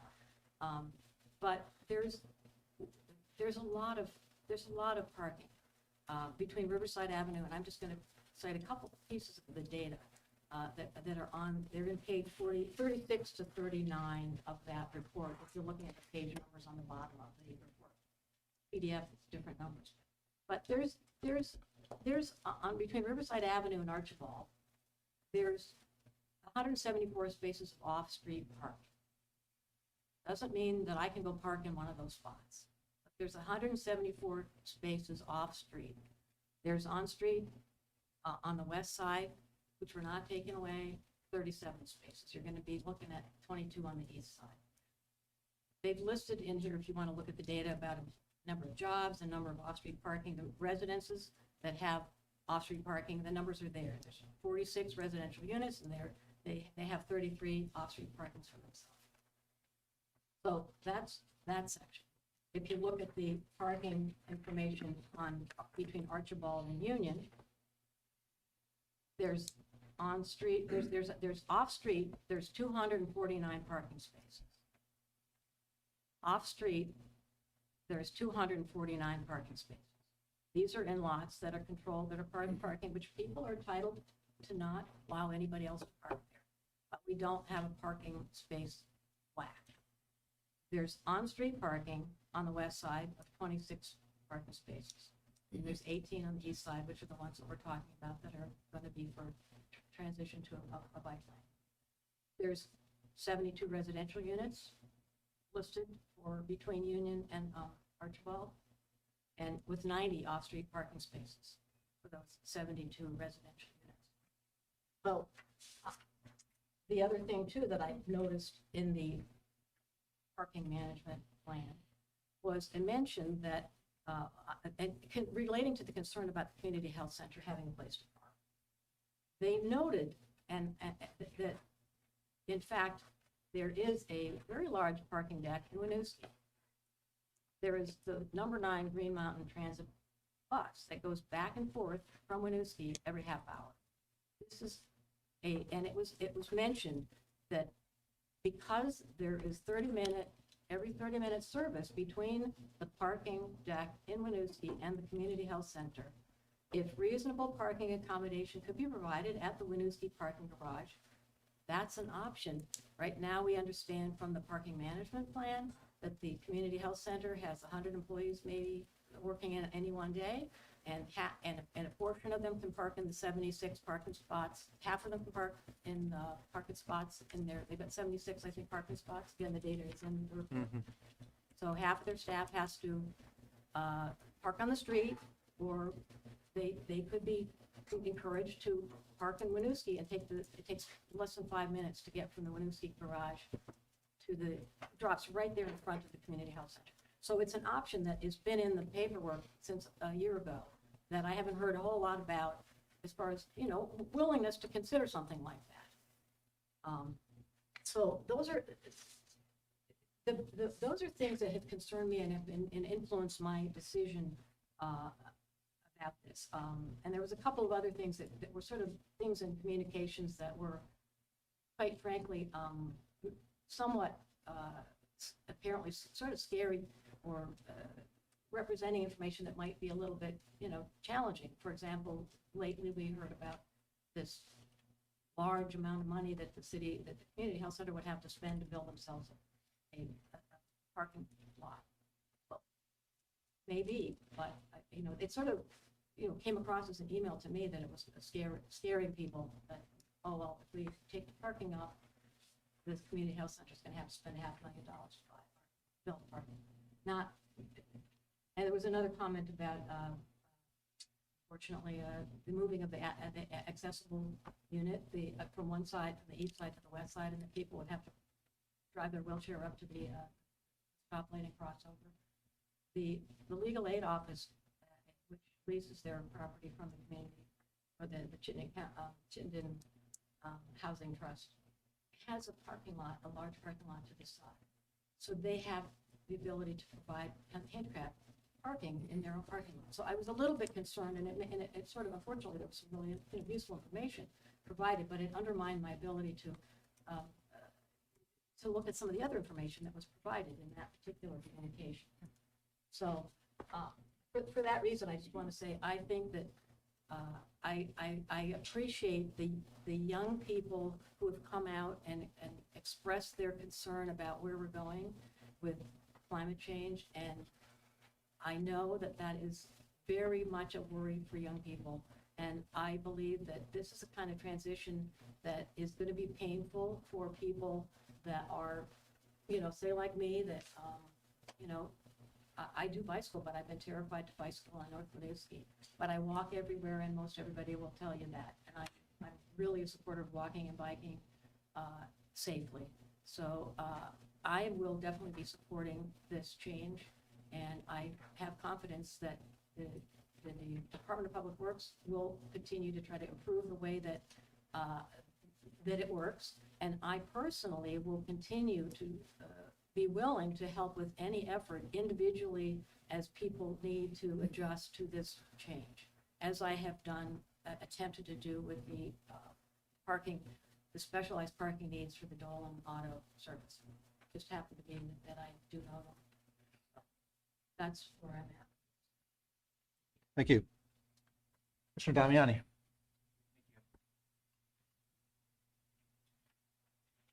So the question tonight before the commission is whether or not to adopt the proposed language changes that would allow for the removal of parking on the east side of North Winooski Ave. To me, the underlying question we're deciding on with this action is how to fairly divide public space for the public. This is public space that is critical to the North Winooski neighborhood of residents, visitors, property owners, renters, employers, and employees across a wide range of industries and essential services. The culmination of tonight can stem from multiple places, but as alluded to in the presentation by staff, the plan, it started with the Plan BTV walk bike document, which sums up the vision of improving walking and biking for the city. Its two main goals are to create safer streets for everyone and to make walking and biking a viable and more enjoyable way to get around town. These building blocks of various plans and implementation of the plans include a lot of public comments along the way across a wide variety of perspectives, including this current initiative that we're talking about tonight. Compromise and consensus are critical to decision-making on public issues, and we see that today with post-parking production. Retrofitting bike lanes into a city's built environment is a difficult challenge, as we've seen over the year. This is especially true when the removal of existing on-street parking is involved. Affirmative vote by the commission is reduction in on-street parking supply, but where policy can really make an impact is by reducing the demand for on-street parking in the area. As mentioned, the City Council approved the use of $15,000 from a fund to support transportation demand management. One of those projects is to work with CHCB on gathering more data on its employees and visitors to that center. My understanding that the survey work hasn't begun yet. I'd really like to emphasize the importance of specific actionable TDM strategies that focus on helping address the demand for parking in the neighborhood. Should this pass tonight, I would urge the commission to push the city to increase funding to continue the work with local partners on effective TDM strategies and other wraparound transportation services that directly impact and can complement the proposed bike lanes as well. And finally, as mentioned by Commissioner Fox and by Engineer Philip, we need to discuss, I think, should it be voted in the affirmative, how we will measure the effects of bike lanes and really discuss that in great detail on the further commission meetings. Thank you. Thank you. Vice Chair O'Neill Vivanco. All right. Well, I'm not as organized as Commissioner Damiani. I read, we probably all do, read through every comment that comes across our inbox. I took a map of North Winooski Avenue to look and cross-referenced with the property database. I do have a full-time job and family, but I really wanted to see, like, what are the number of bedrooms? I looked at bedrooms in the multi-unit dwellings to get a sense of, approximately how many residents are living there, and then looked at the surface images to see the parking, and there is off-street parking. Might it be insufficient for some? Yes. Do some folks who live in the front of the building park on the street because it's more convenient? Yes. But I kind of went in that thought experiment, really with an open mind to see what are the issues, kind of with this parking data. And then looked at the on and off street parking that Commissioner Overby referenced about the on street, the off street, the resident. So there are spots, but how do we as a city or as this department look at this shared parking? Do we need more of a carrot for some of these private lot owners? Do we need to offer it up as a pilot for some, so that no one feels that they're locked into anything? Again, this opportunity to try and test things out for residents as well as some of the property owners. Just as a thought. Just trying to figure out what that reluctance is and how do we crack that. And then, to comments, certain, I walk, I bike, I take the bus, I drive, and spend a fair amount of time on North Winooski Avenue at businesses. Looking forward to that new restaurant now that Butch and Babes, has closed. But this idea that it is vibrant and it is accessible by many modes. We want our residents and visitors to feel safe. So some of the comments about safety in the area, do we need to also improve lighting? What else is incumbent upon Public Works? Beyond this idea of this bike lane, and thinking of streets as they're for moving people and goods, right? Not necessarily vehicles. How do we make it safer for all? How do we make it safer for our most vulnerable of users? And how do we also address the needs of those who have to have a car, along with those who choose not to or can't afford to have a car? So some questions are, if we think about this kind of reallocating of public right of way and the conversation about reducing parking for businesses, how in your engagement plan were the businesses targeted? Like, were you really able to get to all the businesses? Especially some of the minority-owned shops like the Asian market and the African market. I think the only business that I didn't touch base with directly was the recording studio. Knocked on the door, called a bunch of times, just soundproof maybe. Yeah, I possibly, but we hit everybody and beyond the limits of the project as well. We went further down. Okay. It's fair to say there's a significant concern. And you have my word that if this passes tonight, we will continue to try to develop shared parking options. It's not lost on me your comment, Commissioner O'Neill Ivanko, about are there other terms that we can offer that may address concerns that the property owners may have. I'm open to that conversation. We're all ears. I think we all care very deeply, whether we're for this or against this, or for bikes or against bikes or for car. Everyone who is in this conversation cares deeply and is very passionate about it, and I appreciate that that kind of engagement here. If approved, these proposed parking regulations and the changes, I do appreciate, and to echo comments of my fellow commissioners, not letting our hands off the wheel or hands off the handlebars, perhaps, and making sure that there is regular communication with business and residents about the new parking regulations, as well as if again approved, when the ordinance changes, then what's the policy for parking enforcement? Because this is going to really be a big shift for some of the residents, so that it isn't that there are warnings if someone gets a ticket before just an outright ticket. How do we bring, if again this moves forward, how do we make sure we're bringing community members and visitors along with us on this journey, instead of, wow, first time you get this ticket, you're ticketed and towed. So kind of thinking of these sort of wraparound pieces as we move forward. Yeah. Is that something that policy would, or I don't know if it's an ordinance or a policy that can accommodate a warning versus an, okay. Yes, on the on trying to welcome visitors, tonight in front of you is the Whoops program, which will enable us to expand the Whoops eligibility so that the first ticket anybody receives in Burlington can be waived. And we really are excited about that. We can look at a warning period, absolutely. We can also changed the terms thanks to Assistant Director Paget, wherever you are, who just texted me that we're willing to pilot this for free, the shared parking arrangement. This is not a moneymaker for the city. It is our effort to try to maximize the utility of parking that already exists. Okay.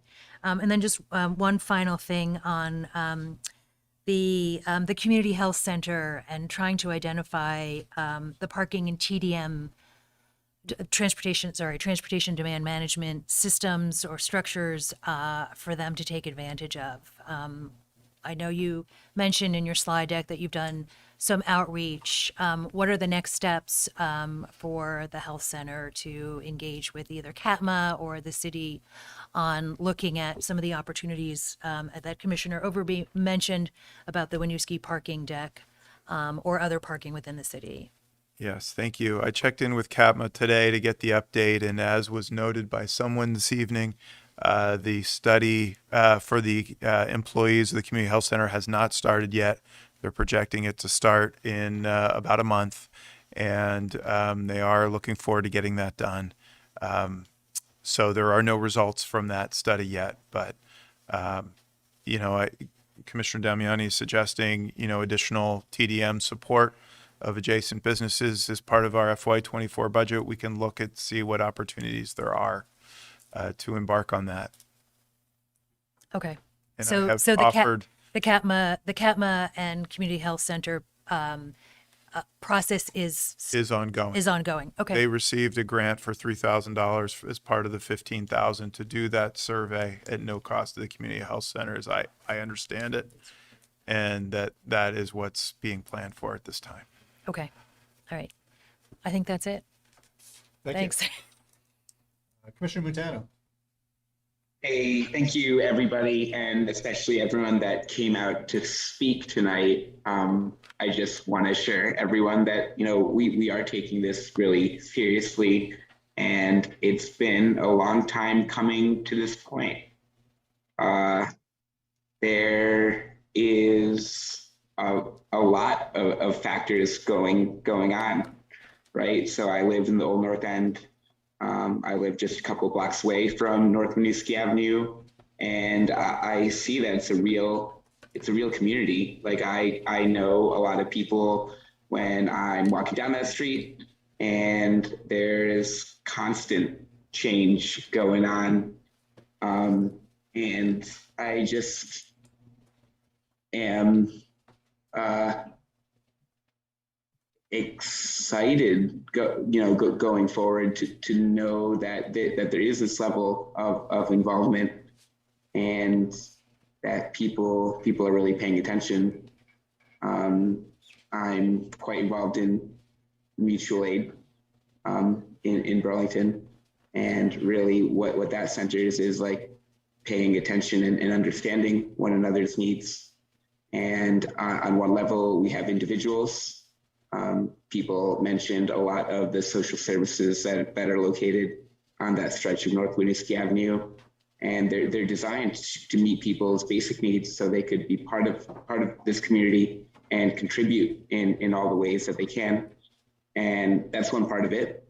And we rely on these organizations really to ensure that we're all taken care of. But that's just one part of it. There's kind of these like one-on-one neighbor-to-neighbor connections that we need to consider as well. And it's really hard to make those kinds of connections when everyone is always on the go, traveling by car. And as you heard some people talk about tonight, not everyone has that luxury to go and just drive away, drive to get from place to place. But I feel if we're really building streets, right, really building neighborhoods that enable people to enjoy the streets, right, move around in ways where they can encounter other people, that could improve people's lives. And that stretch of North Winooski that is going to be changed up by this plan. And admittedly in not too major of a way, right? It's going from quite literally like one lane of parking currently to now just another paved bike strip. It's only the most incremental of changes when you think about it. So that's really just one step, and it's addressing a problem that has been here for a really long while. Like we aren't building cities that are designed for people. It's, you know, considering other things. So in short, I mean, I do support these changes, but I also hear what folks on the other side are saying. But we need to move forward. Like we need to move towards building a city that works for everyone, and you know, it is really a place where we could be listening to our neighbors, hearing each other in ways that frankly we just aren't now. I do believe that you know, this only takes us part of the way, and I support the idea to continue conversations here as a Public Works Commission, and really building towards making that neighborhood, making that corridor an equitable way to move around. Like if you're driving or parking, as we've learned, you have a lot of options. And when off-street parking is monopolized in the ways that it are, or the ways that, you know, that it is, that it becomes difficult to really even understand really how, you know, where all that parking exists. But I'm confident if people keep on paying attention and, you know, really, you know, stay aware of these conversations, that we can find a way for this to work for everyone. It isn't fair that we, right, on the scale of the entire city, are making driving the only way to move around in most conditions. Like the reason that such a big population, you know, such a big chunk of the city are reliant on vehicles is that it's the only safe and effective way to move around. But in a lot of cases, it shouldn't, you know, it shouldn't be. It requires just like this level of like investment and, you know, understanding that there is a push that needs to happen, and it needs to be a constant one. So I'm so sorry about the lights, by the way. But I guess what I'm saying is people need to stay on this. I think Solveig mentioned the Winooski parking surplus and the possibility of using the number 9 bus to move in between the community health center right at the top of North Winooski and Riverside there, and places where there is additional parking. And I do think that's a really effective plan. Like it means like this future that we're working towards really means improving access by all different modes. But when the bus service only runs every 30 minutes, all of a sudden this potentially, you know, this potential alternative becomes basically untenable for people. Just if that's what you're doing every day in your morning to work, and the schedule doesn't line up exactly right, or you need to buffer this time in because the bus doesn't always run on time, that's inconveniencing people. And when we really talk about equity, it's addressing all of these things. It's understanding that this is a complex issue, and it isn't just on us as commissioners. It's an entire community that should be working together and advocating and understanding, you know, where these issues are really coming from. So in short, the very limited scope of this commission's authority is implementing these ordinance changes when it comes to parking, and I'm going to be supporting them. But I understand that both as a commissioner and as a community member right there in the Old North End, that this is a real constant commitment to paying attention to what these changes are and really listening, not just, here, kind of a stern board member, but just as a community member and neighbor. And I'm sure if more people are doing that and taking that position, that we can do all these things, right? Address people's concerns and come up with solutions and really work with business owners, right? Different communities of interest, affinity groups, really understanding the complex array of points of view that people are bringing, and coming to solutions that work for the best of everyone. But people's lack of trust in the city's processes and feeling unlistened to is certainly getting in the way of that a little bit. And I want to do what I can. So that's all I got. But thank you everyone that contributed, and everyone who worked on those planning studies and served on the parking management kind of working group for their parts as well, since actually collecting that information and kind of getting that baseline is going to be really important as we go forward. Matano, clarifying question of staff. Well, you speak a bit to the phasing here. Obviously, we got a heavy lift and a substantial one in front of us tonight. I know this is scaled down from what we were looking at, say, this time last year. Can you talk about the trajectory of this sort of past today? Sort of, we're still looking at things for North Winooski, south of Decatur and Union? At this point, we are just looking between Union and Riverside. This has been an all-consuming process, as you've gathered from tonight. We talked about going back to the council's Transportation, Energy, and Utilities Committee and the council to understand kind of the general thought about the next phases. We have implemented a number of recommendations along the corridor. The downtown section was reconfigured from 4 lanes to 3 lanes. I think successfully we changed one block of South Winooski to one-way traffic between King and Maple. That seemed to work well. So there are other recommendations that we can pick off. There was recommendation for mini roundabout pilots at a couple intersections here. We have not had the bandwidth or staffing up to now, with a number of vacancies until recently, to pick those up.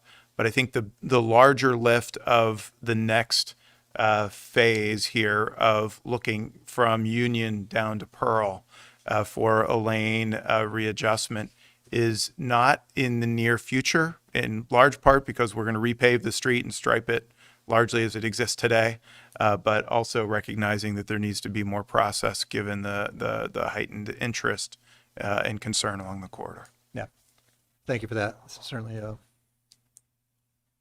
plenty to consider at the moment. Yes. I guess a couple thoughts. So certainly we need to get people to their destinations, and the ways in which they get there are negotiable to some. We've heard comments on either side of that statement. I understand, for example, the community health center has a garage with, I believe, 676 spaces. My sense of the demand there, with 100 staff members on site at any time, a number of patients coming and going throughout the day, if they had a garage with 150 or 200 spaces, they could likely fill it. If they had a garage with 300 spaces, but maybe they could use that as well, right? But that's not what we're working with. I feel like that, if there was a garage that large, it would be so much easier to come by vehicle, and maybe even more of a challenge and more of a stressful environment for people to get there, not by vehicle. And I think that sort of works, induced demand can work in the other direction as well. And I tell you, I live in a one vehicle household, and I tell you that the times that vehicle is elsewhere being used, it's a lot easier for me to make a choice to not drive somewhere. There's a car share. I'm a member. I get a car share occasionally, but when there are constraints like that, it certainly can lead to thinking differently about options. Excited about, and I think it's certainly a worthy effort to pursue the transportation demand management grant program last fall. Would have loved to see the outcome of the survey, Community Health Center, nowish, but certainly look forward to the outcome of that moving forward. And I think there are, certainly options of how people get where they're going. There's, certainly a number, hundreds, maybe in the thousands of people that work around the city that park in satellite lots and catch shuttles to get there. That's a thing. I'm pleased to see the support for the city loop bus continuing, fare free moving forward. Obviously, even better than fare free bus is a bus that can run at higher frequency. But I think there's options there. Just a couple of sort of other candidate tools that come to mind here are, of course, like there's, as I understand it, not residential parking in this vicinity. It's a tool that's been used elsewhere in the city to sort of help guarantee that when people are coming home in the evenings, that there's a better chance of them finding a place to park their vehicle closer and safer to their house. I know that's, I think, been a hugely helpful thing for people who live in some other neighborhoods. It might be something to consider here, especially if there were zoned options for that, so that I know that even if my address is on one street, I have the ability to look for a place to park in the neighboring streets. The other thing that I think hasn't been mentioned much here is that all of this, these parking resources that we're talking about are in this area of town free, from what I understand. And if capacity is exceeded by demand for something, an option that could be considered to be charging for it would be one sort of tool to help make sure that resource is used and used well. And I think, regardless of what tools are applied here, I trust that, regardless of the outcome of this vote, that the city will continue to engage, continue to evaluate and respond and make adjustments along the way. We have a history of doing that and being responsive to needs, responsive to changing direction if need be along the way. And one other thought on that, I think we've been with some of the changes technology wise in our city managed parking garages downtown. I think we've been able to be smarter about monitoring the use of those resources and watching for misuse of those resources and tweaking policy in ways to shift things in ways that are more beneficial for better optimizing the use of those resources. Yeah, I think those are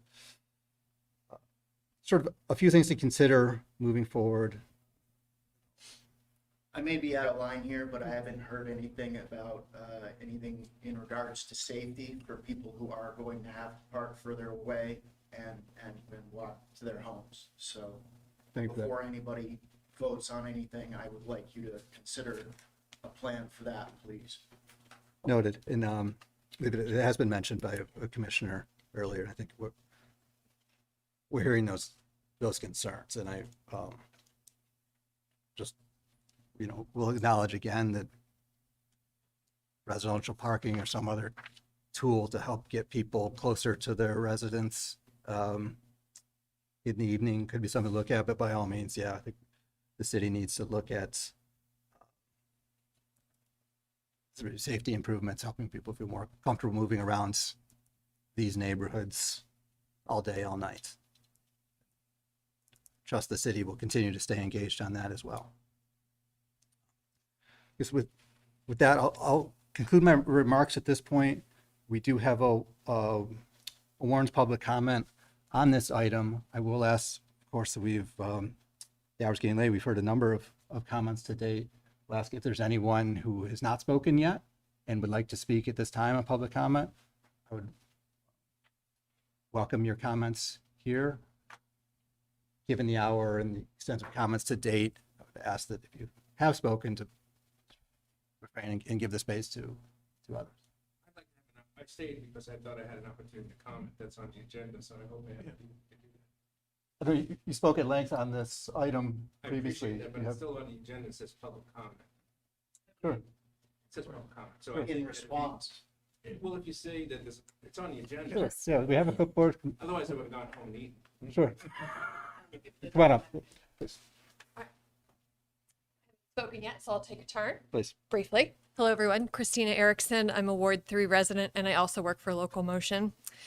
Recently, I got to participate in an event. Actually, a few commissioners were there and several city staff members that the Burlington High School City and Lake program hosted, and it was an opportunity to hear about transportation and mobility issues on behalf of fourth graders and senior citizens, and really thinking about designing transportation systems and livable and workable communities that support everyone from age 8 to 80.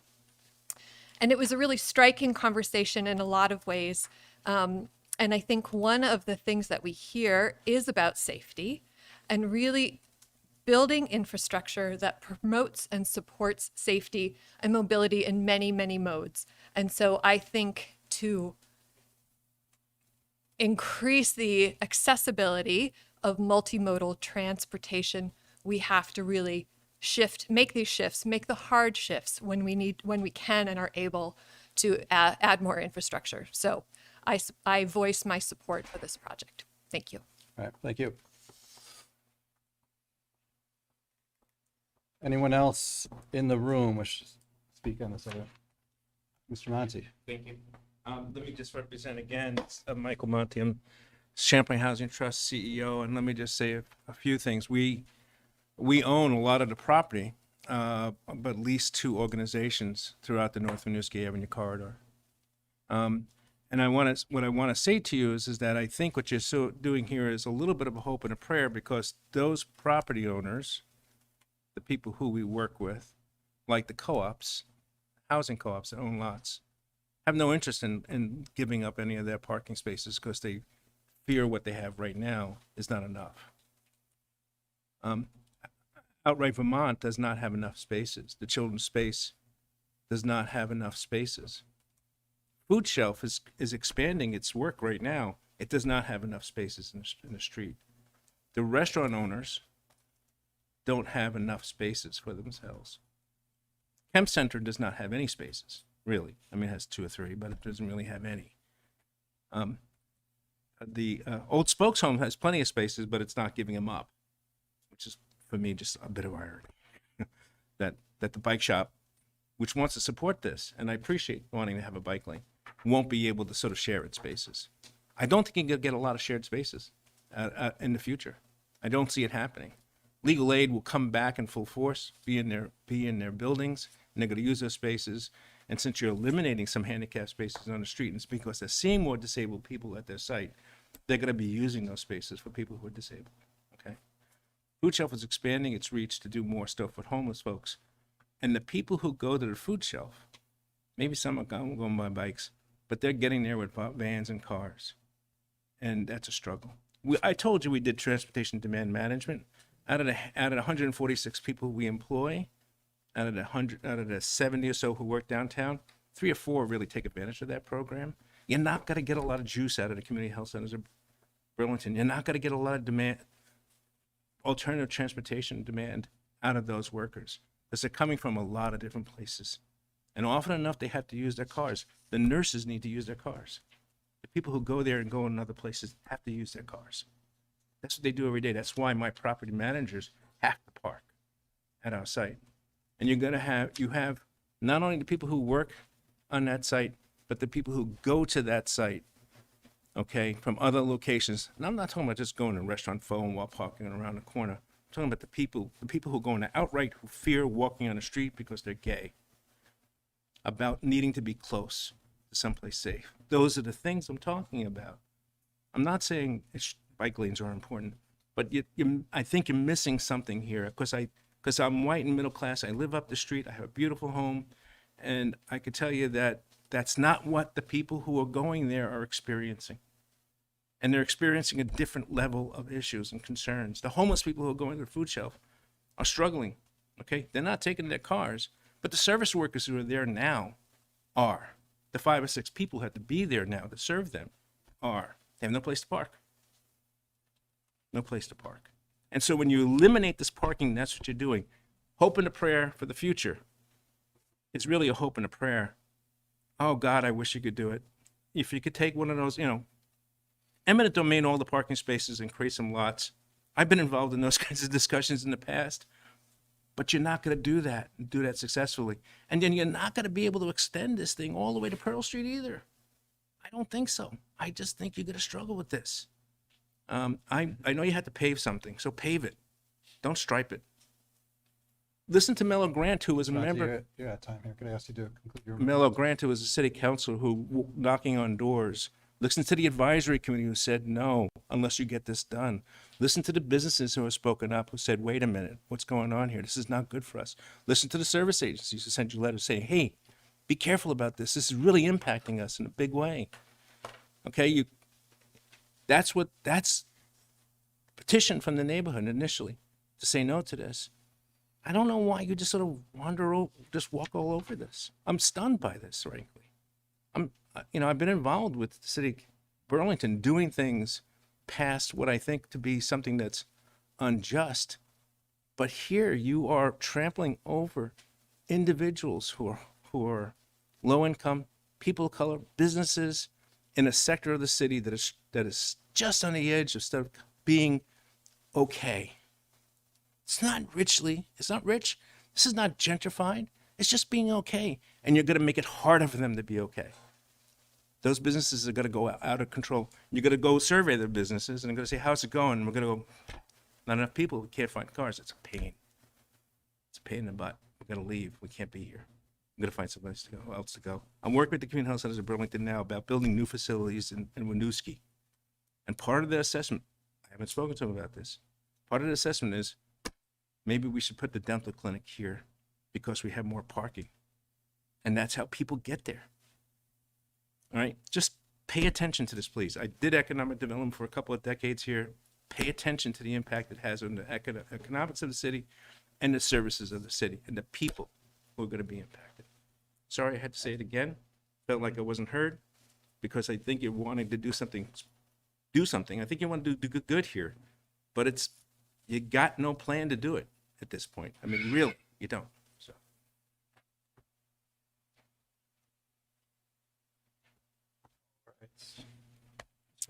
Liz Currier, Ward 3. Yeah, I mean, I just want to continue saying that what I hear is a lot of making policy based on personal experience.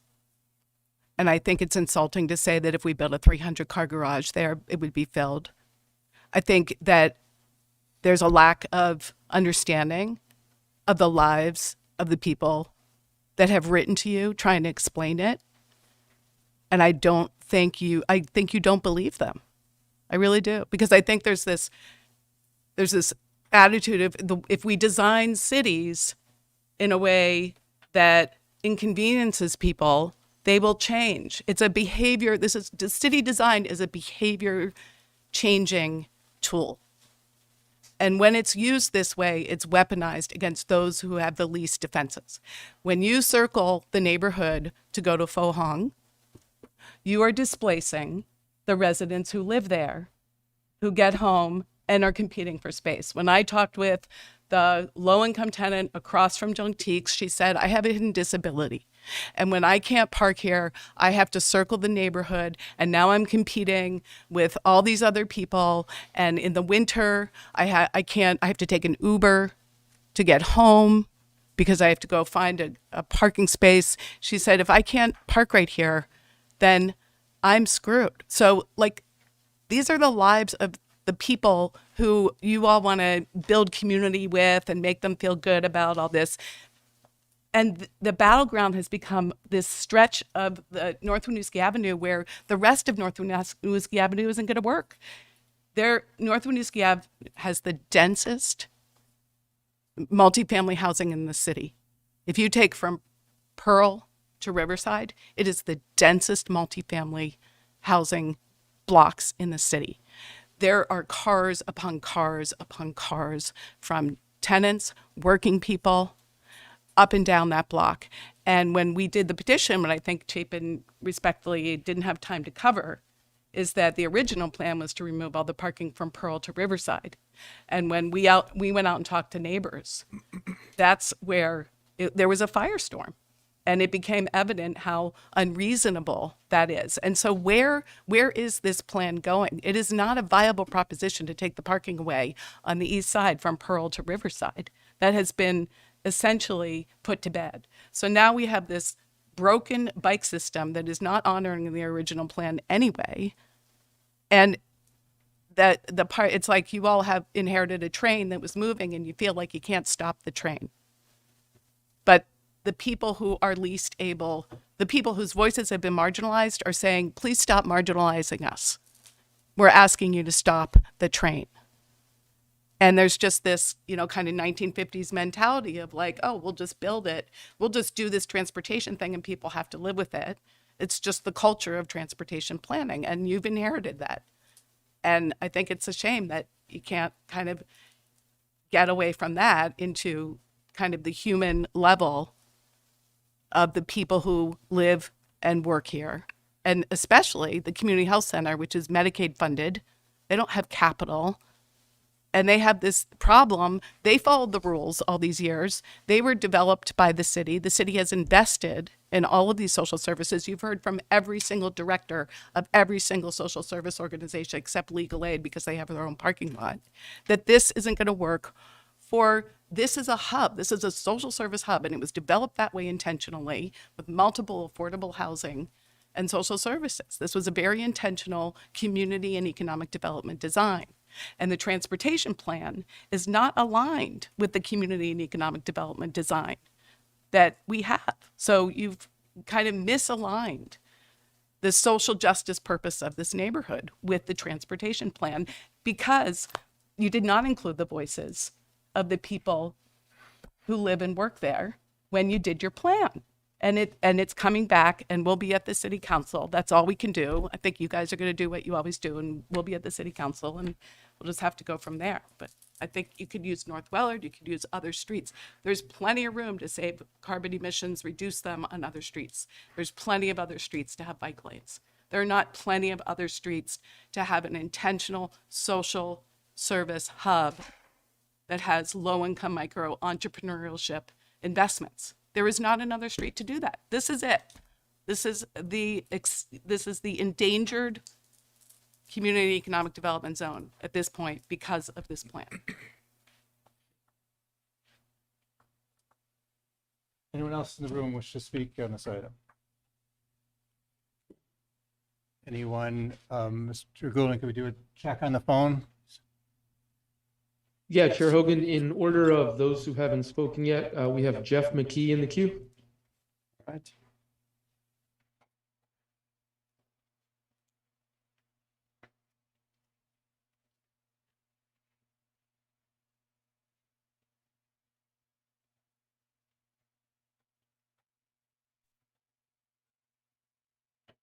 Jeff, if you can hear us, you are in the queue to talk.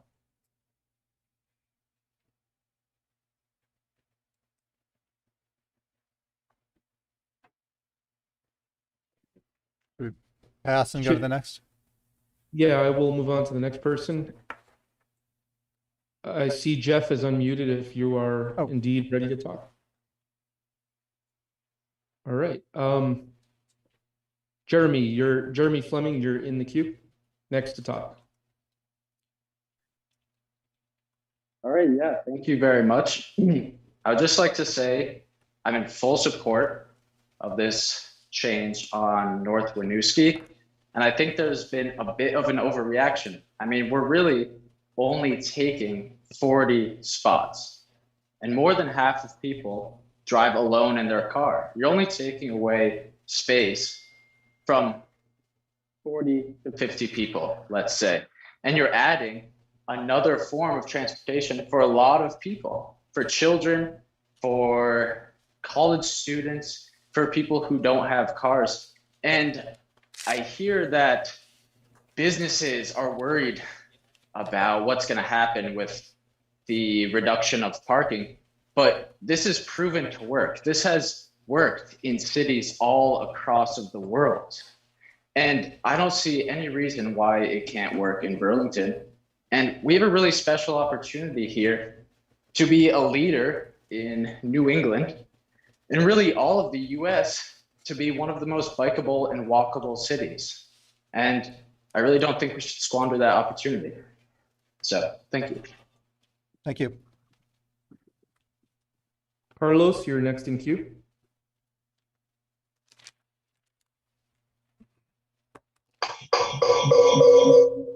Hi, can you hear me? Okay, yeah. So I'm Carlos Esquivel. I live in North Winooski Avenue, closer to Radio Bean, I should say. I think like a lot of the comments are being very misleading right now. I've been working as a social worker for Burlington Housing Authority for the last year. And in my experience, what I found is that a lot of lower income people and BIPOC people, including me, they don't drive. I mean, that's just the way it is. I mean, it's a very diverse, I have to say, you know, like some of them drive, which is also part of the problem. They probably shouldn't drive. A lot of them have DUIs. I have done budgets with my clients, and a lot of the budgets are like transportation for the ones that drive go around 30% of their income to 50% of their income. That doesn't make any sense. They shouldn't drive. And why? And they drive because that's the only available option for them, and that's just not fair. Like, we should have the availability of options to us, and I think like we are parting from the cause instead of the consequence. You know, it's like asking why no one goes to a drive-through in the middle of the highway by bike. And yeah, it's obvious, like no one's gonna do that because there's no other way to get there. Now, talking about businesses, if you wanna ask me where I will put my business between Church Street that has no parking spaces at all, or U-Mall that has plenty of parking space all the time, which one do you think I'm gonna choose? And I think any business owner will choose Church Street because that's the most valuable land in the whole state, I think. I'm sorry I didn't prepare much of the stuff, but also when we're talking about disabled folks, not all of them drive. I think that's another very misleading argument that they are using. That's not how it works. And yeah, I think that's all I have for now. Thanks. We are back to A. Whitman. You were next in the queue.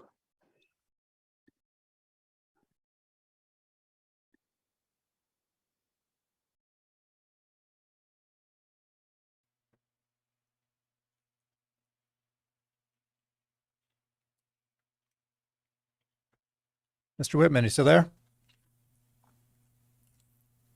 Yes, I apologize. Sorry, can you hear me now? Yes. Thanks. First reaction, Carlos, your clients probably have a high transportation cost because they can't afford to live any closer to where they need their services. I'm not sure if he's ever considered that, but it didn't sound like it. Speaker before that, excuse me, the two speakers before that, I completely 100% agreed with, and I would hope to connect with sometime in the future. Is it okay if I ask Mr. Peterson a direct question?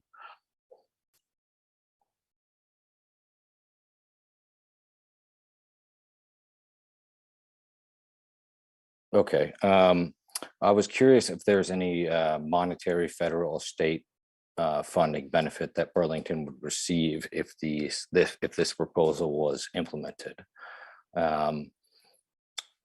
If so, I don't think any of us have heard about that yet. I'm also curious what a shared parking arrangement is.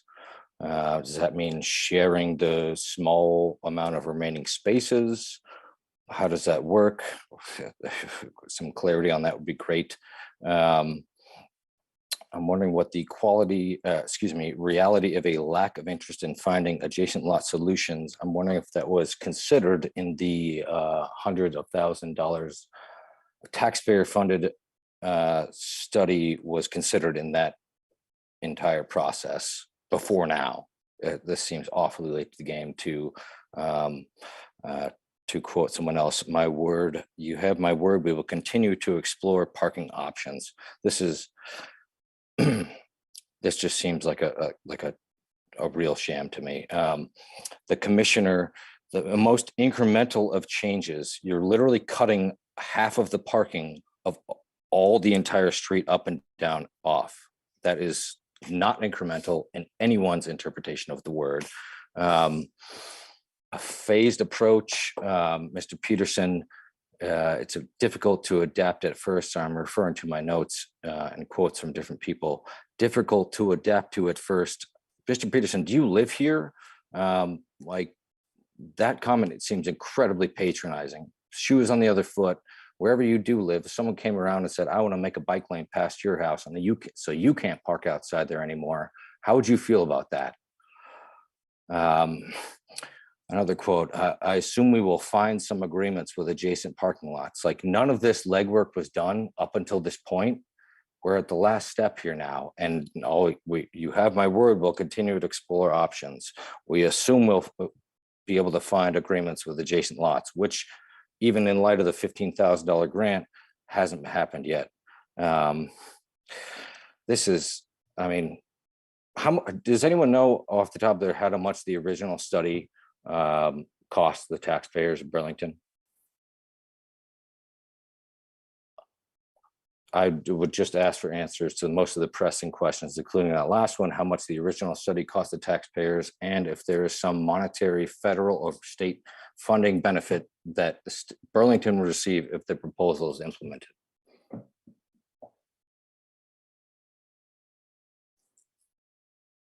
Mary Mangus, you're up in queue.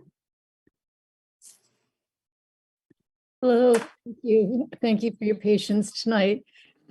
I would just like to speak in favor of this proposal. I think if we've been thinking about it for a long time and the time has come now, I think that we're failing to use our imaginations. The whole point of this is to get more people, not everybody, but more people out of their cars and into other modes of transportation to free the parking. So hopefully we won't need the 80 spaces of parking because more people won't be looking for it. I'd also like to just speak a little bit to the safety issue. I appreciate the gentleman that talked about being mugged. And I think one of the benefits of this is the more people that are out in public, out of cars, the safer an area becomes. It's just more lively. There's more activity and people feel and are safer in general. Thank you.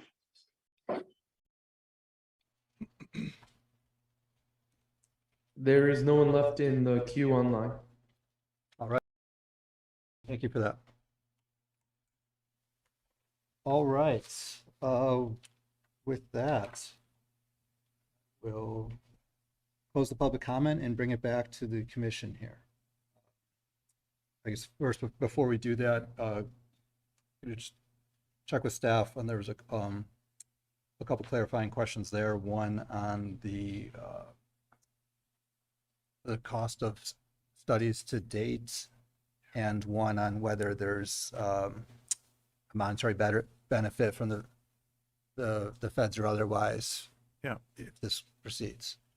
There is no direct benefit to the city for state and federal funding if this project goes ahead. We certainly always are seeking state or federal dollars for projects we are looking to implement, but the implementation of this project does not get us extra money. How much does the study cost? These studies were not cheap. I don't have the numbers right in front of me, but the Winooski Ave, Norm does. The local match obligation, is around $56,000. The total cost of the study was north of $200,000. $280,000. Slightly more. With Yeah. a series of 4 amendments, these continued conversations. Sure. All right, thank you for that. Thank you, Norm. All right, back to the commission after a rather robust discussion here. Welcome a motion if anyone has one. I move to adopt the recommended ordinance changes as outlined in our packet. And Thank you. We have a motion from Commissioner Montano. I'll second the motion to approve staff language. Second from Vice Chair O'Neill Vivanco. Is there any discussion around that motion? Yeah. I just had 2 questions that came up to me, that came up in the conversation. With the CHCB study, will it provide data on the number of staff, number of patients that come and go, and whether they use a private vehicle, walk, bike, bus, cab? As I was in communication with somebody who made it seem to me like the survey had nothing to do with that information. It had to do with how do patients decide to get there. So I want to know if are you part of the conversation or the specification of the statistics that, since now we know that they haven't started, I thought this would have been done, a year ago. I want the data on how many staff there are there, how many patients, and each of those parties' methods of getting to and from the community health center. Do you know if that study will be doing that? The email that we received today from CATMA said they are beginning the planning with CHCB to conduct a patient travel survey for the Old North End site. I have not seen the survey. I can't speak to the detail of it, so I don't know exactly what data they are going to collect. Is there a way that we can encourage that information be part of the study? Because that doesn't sound like it will address some of the questions that I think we should have data on. I don't have any problem with directly communicating with somebody at community health center if that's what we have to do. Yeah, we can certainly suggest to them that it has been granted to them the funds. It is their study. They are choosing to work with CATMA, and at this point, I don't think we can direct them, but the city could suggest. Okay, that would be. And then question on will the sidewalks be changed at all in the paving process? No. I don't know what condition the sidewalks are, but just There, nothing on that stretch is going to have sidewalk enhancements or curb enhancements, just the paving. yeah. So we do coordinate ramp repair in advance of paving to ensure accessibility, and catch basin repair if there's uneven drainage that often can be at the corner, which is a potential liability for people with accessibility challenges. So those would be 2 of the investments that would be coordinated. As a member of the community, I've had to go out and rake those out myself when it was flooding in front of my apartment because I couldn't get public works there. And the sidewalks are not in good repair on either North Union or North Winooski, and I have walked them many times in the past couple of weeks, just in case anybody was wondering. there was, when we had the thaw, there was 3-inch deep puddles in 5 or 6 places in a 2-block radius. You know, addressing ramp repair is fine, but it doesn't matter if people can't get there onto the ramps because the sidewalks are in such poor repair. Sure. Thank you. Yeah, a bit tangential. I'll just add for everyone's benefit. Certainly, if there are issues with catch basins flooded or whatever, by all means call customer service and see click fix it. Yeah. Or if you're able to scoop it out a little in the meantime, we would appreciate that. Back to the topic at hand, is there any other? We have a motion that's been seconded. Is there any other discussion around the motion? All right, go to a vote then, please. Let's start on the phone. Commissioner Montano. Aye. Commissioner Fox. Aye. Commissioner Barr. Aye. Vice Chair O'Neill Vivanco. Aye. Commissioner Overby. Aye. Commissioner Damiani. Aye. Aye for myself. The motion passes. Yes. Thank you so much to everyone for your engagement on this and passionate input on either side. Appreciate it. Understand it's a significant lift here. Thank you all. Thank you. Moving forward to item 6 on our young agenda here. Annual downtown garage occupancy report. Get on it, panel. Yeah.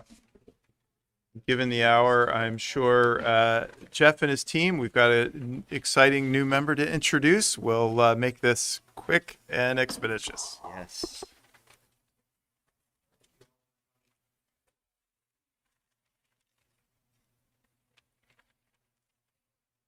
Right. Am I sharing? It says I'm sharing. Oh, there we go. Yeah. All right. So, my name's Jeff Paget. I'm the division director for parking and traffic. And before I race through this slide deck, I'm going to race the introduction of Jackie Esperti. She's the new parking services manager. All right. So, Welcome. Yes, welcome. Very you. excited. She's jumped right into the fires.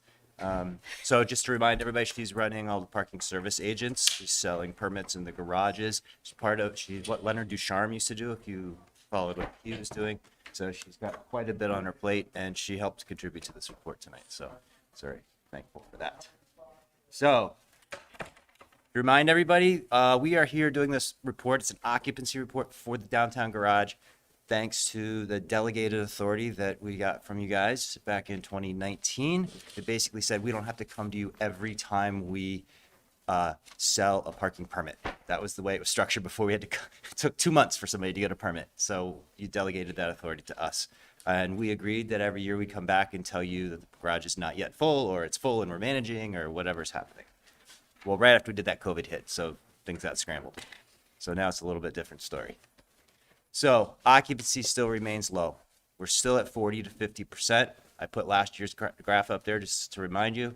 We were at 30 to 40 last year, so we're better, but we're still hurting. The green line is the average. I took the average day of the average of all the days of that month. So that's like the average for the month. And then the red line is the peak day.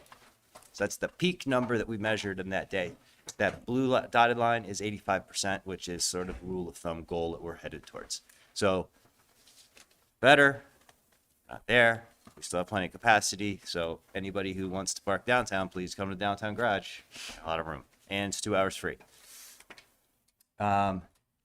Interesting thing about revenues, though, this is a sign, you know, we're improving a little bit on occupancy, but this is transient and hotel sales. You know, it's 2001, there was a big climb. We climbed right out of the hole.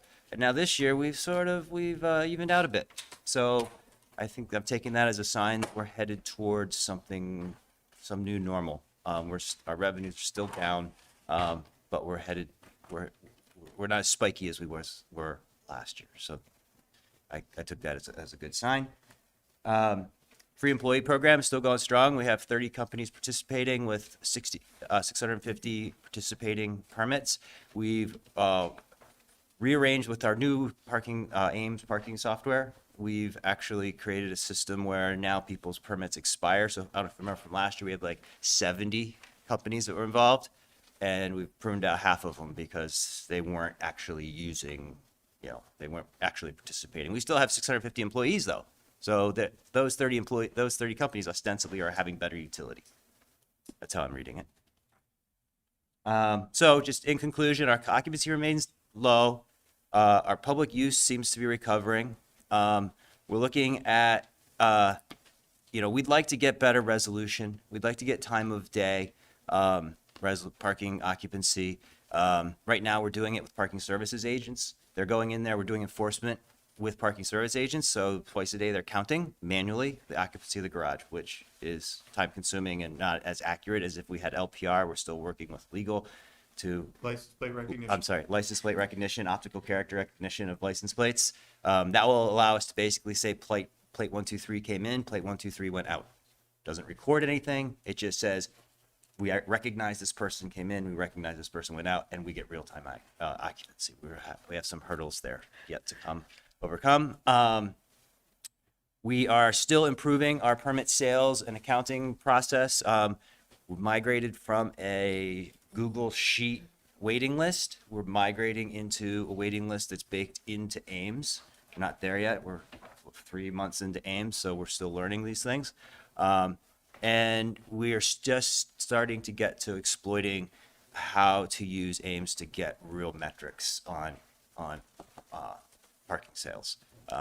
If you read through the fines for food analytics deck, that came out of Ames. We did a lot of work with Ames to package reports. So we're still working, we're growing there. And it's oversell. I don't know how many permits we need to sell still to say what the oversell threshold is, because we're not full yet. So that's where we are. The last thing that I just wanted to make sure that we acknowledge every year, it was 100 Bank Street. We have a special agreement with them relative to their, it's a special development agreement. And I just wanted to acknowledge that, they have allocations for 5 years. After that, it's not an allocation anymore. It's a fixed purchase. They're at the beginning of the year, they're going to say, we need 100 permits or we need 150. And it's going to be a fixed fee. Up till then, we have this allocation of 200 that we're working against. They only have 59 permits right now.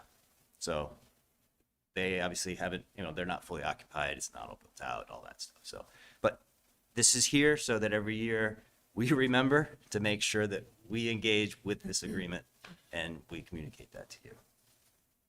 That's it. So I blew through there real quick. Excellent. Good information.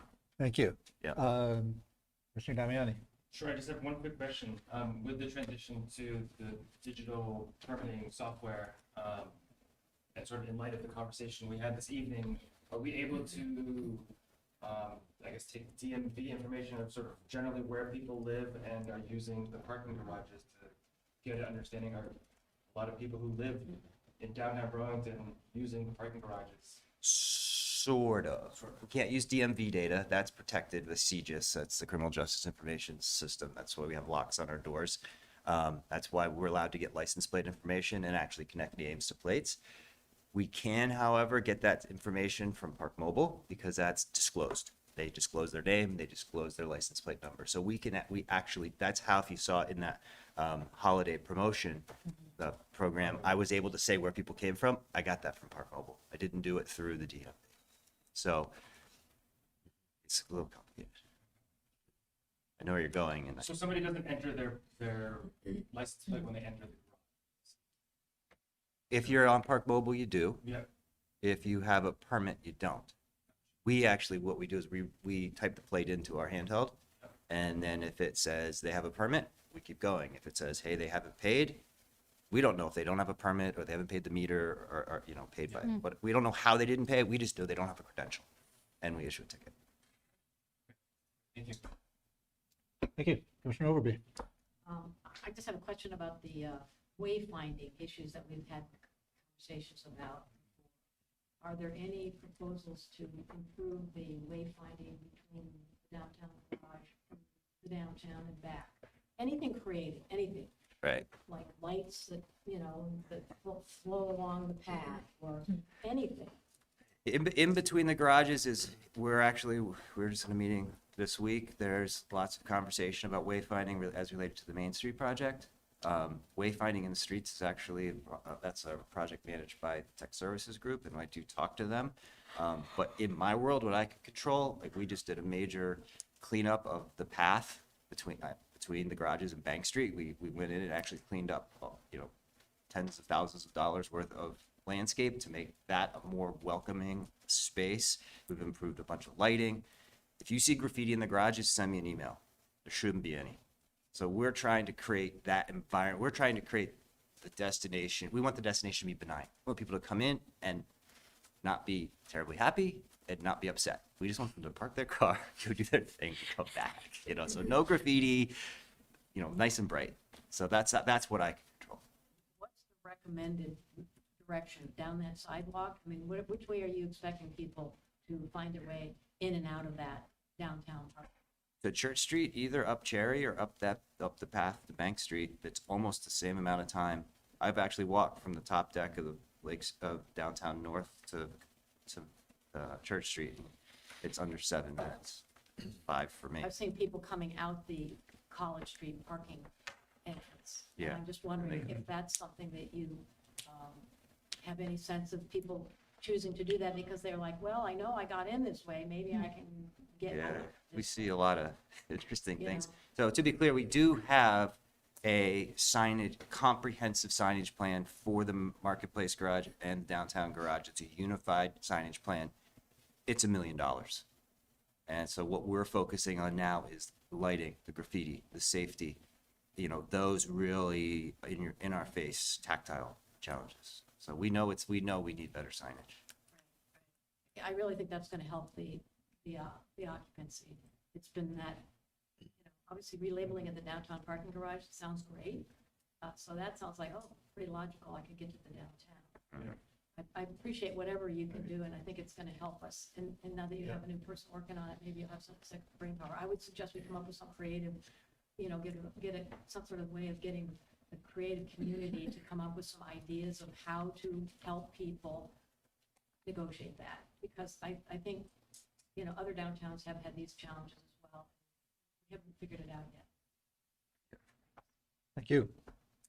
Let's go to the phone. Commissioner Mutanu. No comments really. Thank you for the report. But I'd like to maybe just second the kind of wayfinding aspect as being an important part. And especially as kind of that area gets a little more built up, that we kind of do pursue that. But yeah, thank you. Thank you. Commissioner Fox. Yeah, just some quick clarifying questions because this is new to me. I guess I'm wondering, is this occupancy report just for permitted spaces or is it permitted spaces and... For the garage. Okay, the entire garage. Okay, that wasn't clear. Thank you. And then, yeah, just hoping you can explain really briefly like what the employee, the free employee program is. Yeah, so this is really interesting. So just a little bit of backstory. There used to be 2 hours free in the Marketplace Garage and Downtown Garage, and a couple years ago we took the, the 2 hours free was discontinued at the Marketplace Garage for a variety of demand reasons. But in that process, we also created a free employee parking program for Downtown Garage. The idea was that we want the Marketplace Garage to be for the marketplace customers and give downtown workers, the barista, the front of house folks, the people that are really giving the vibrancy to Church Street, give them some place to park for free. So basically we said we're going to make some more money on the Marketplace Garage, but we're going to spend it on giving free parking to downtown employees. Okay. And then it's been very well received. I hear lots of positive comments from downtown merchants. And it's only for businesses that are actually in the designated downtown district. Wonderful. That's all I had. Thank you. Thank you. Commissioner Barr. Thanks. I just have some questions around the LPR and the aims, and I think it's great that we've moved in those directions. Is LPR just for the garages at this point, or have you mounted cameras on the We do parking not enforcement? have approval to do LPR yet. You don't have approval to it? Okay. No, it All is right. high on our agenda and radar and whatever analogy Right. you have, but we have not surmounted that mountain. Well, so far it's worked well for UVM and UVMMC, so. It will radically change our operations.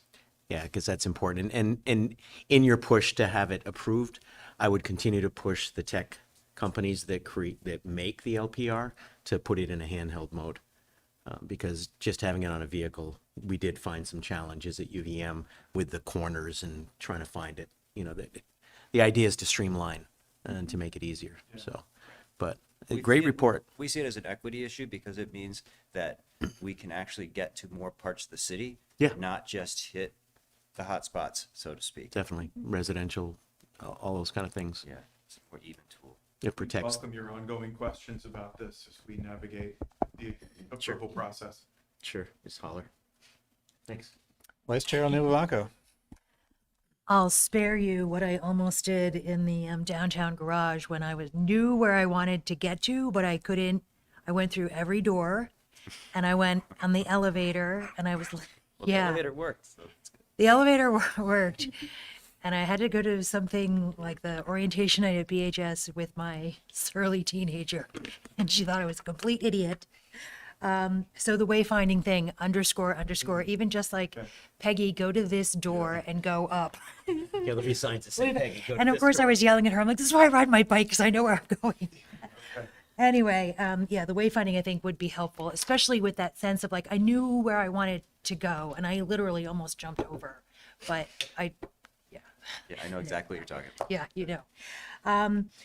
A question about the free employee parking. You just mentioned that it's for designated downtown, and I was at a business on Lower Main and Battery, Mirror, right? And someone there said that the employees don't know where to park. And I also found this out, like the Park Mogul wasn't working for me that morning. I'm like, it was just me. I got someone else to, because I don't know what, like totally blanked out. Anyway, you can only use it once per day. So I had to drop a kid off that afternoon after using Park Mobile on my vehicle, and I couldn't park again, even though it was hours later. You should have been able to park again. I couldn't, not on Park Mobile. It said I'd expired my time. Yeah. Can you send me your transaction number or something? Did you keep it?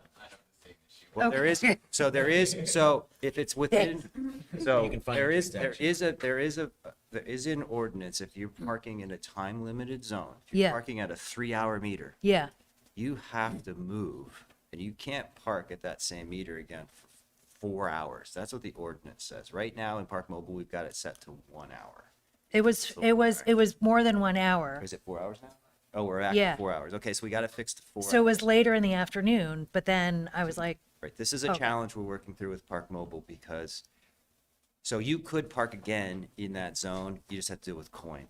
Right now, Park Mobile says if this is a 3-hour zone and you park for 3 hours, you can't park again for 4 hours. Because we don't know if you stayed in the spot you're in or Yeah. you moved to the next spot over. Right. So this is an operational challenge we're actively working through, but you can always pump coins in and you can always put a card in, because those are all smart okay, cards down there. okay. All right. So that's good. That one piece was like, oh gosh. But the thing about, so the business is there, like it's a hair salon, whatever, and some of the other business along that are not considered the designated downtown. Where do they park, and is there a way, can I just like say, oh, can we just expand that designated downtown because they're close enough to the downtown garage to then park there and free up some of those spots in that? So the policy that we wrote and you approved is a piece of paper. So I guess what I'm saying is I would entertain a conversation around it. Obviously there's always layers and layers, but I'm not opposed to having a conversation about options. Or at least like outreach to some of those businesses that, even that the car park exists and it's so close. Because to hear staff saying they didn't know where to park, and I was like, oh, you just can't get out of there. Just don't jump over the wall. I can say that. We hear stories like that just about every day from people whose offices are literally right across the street from, and you can see it. Yeah. So it's a real challenge. And to your point, wayfinding, but we did get the big green signs lit up. So there's a big giant open with an arrow, and downtown garage is big and lit. So yes. But I think if you're not coming, like, Yeah. this person's not from Burlington, Right, yes. and I think they come in.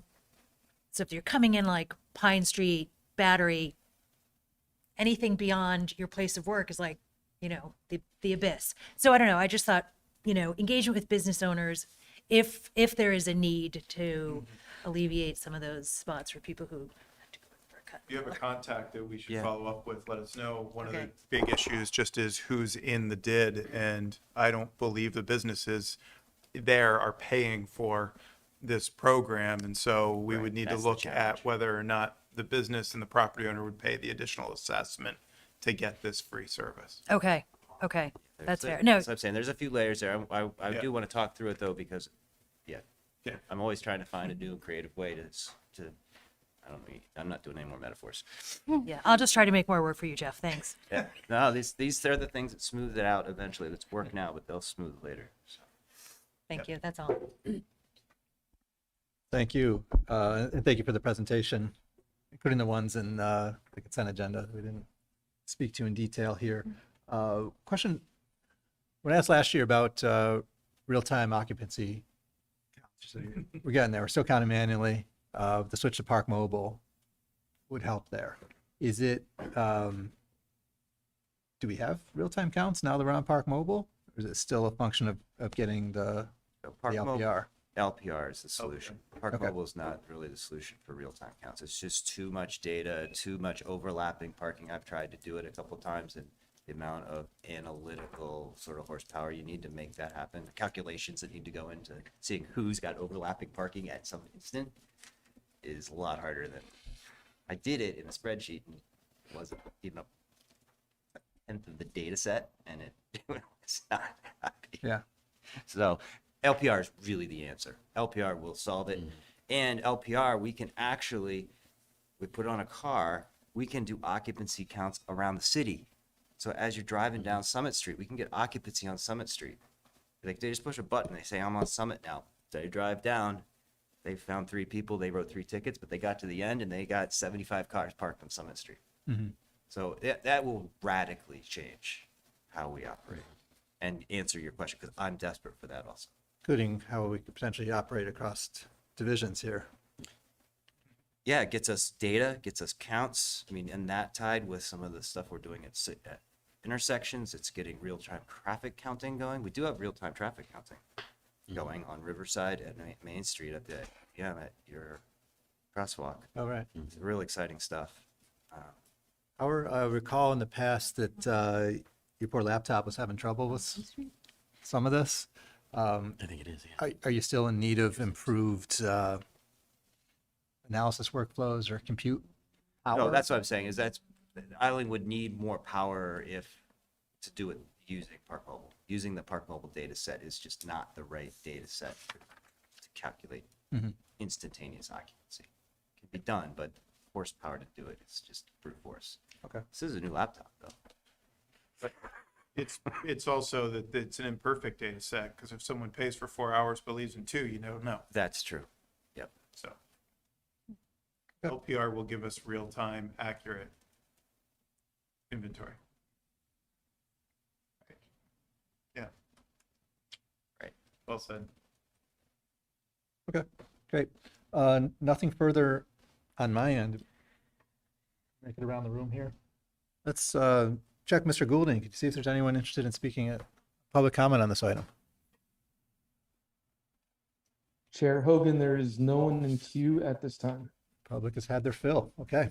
If I'm not mistaken, there's no action you'll need on this item. So with that, I will close item 6 and move forward to item 7 on our agenda, update to the WHIPS program.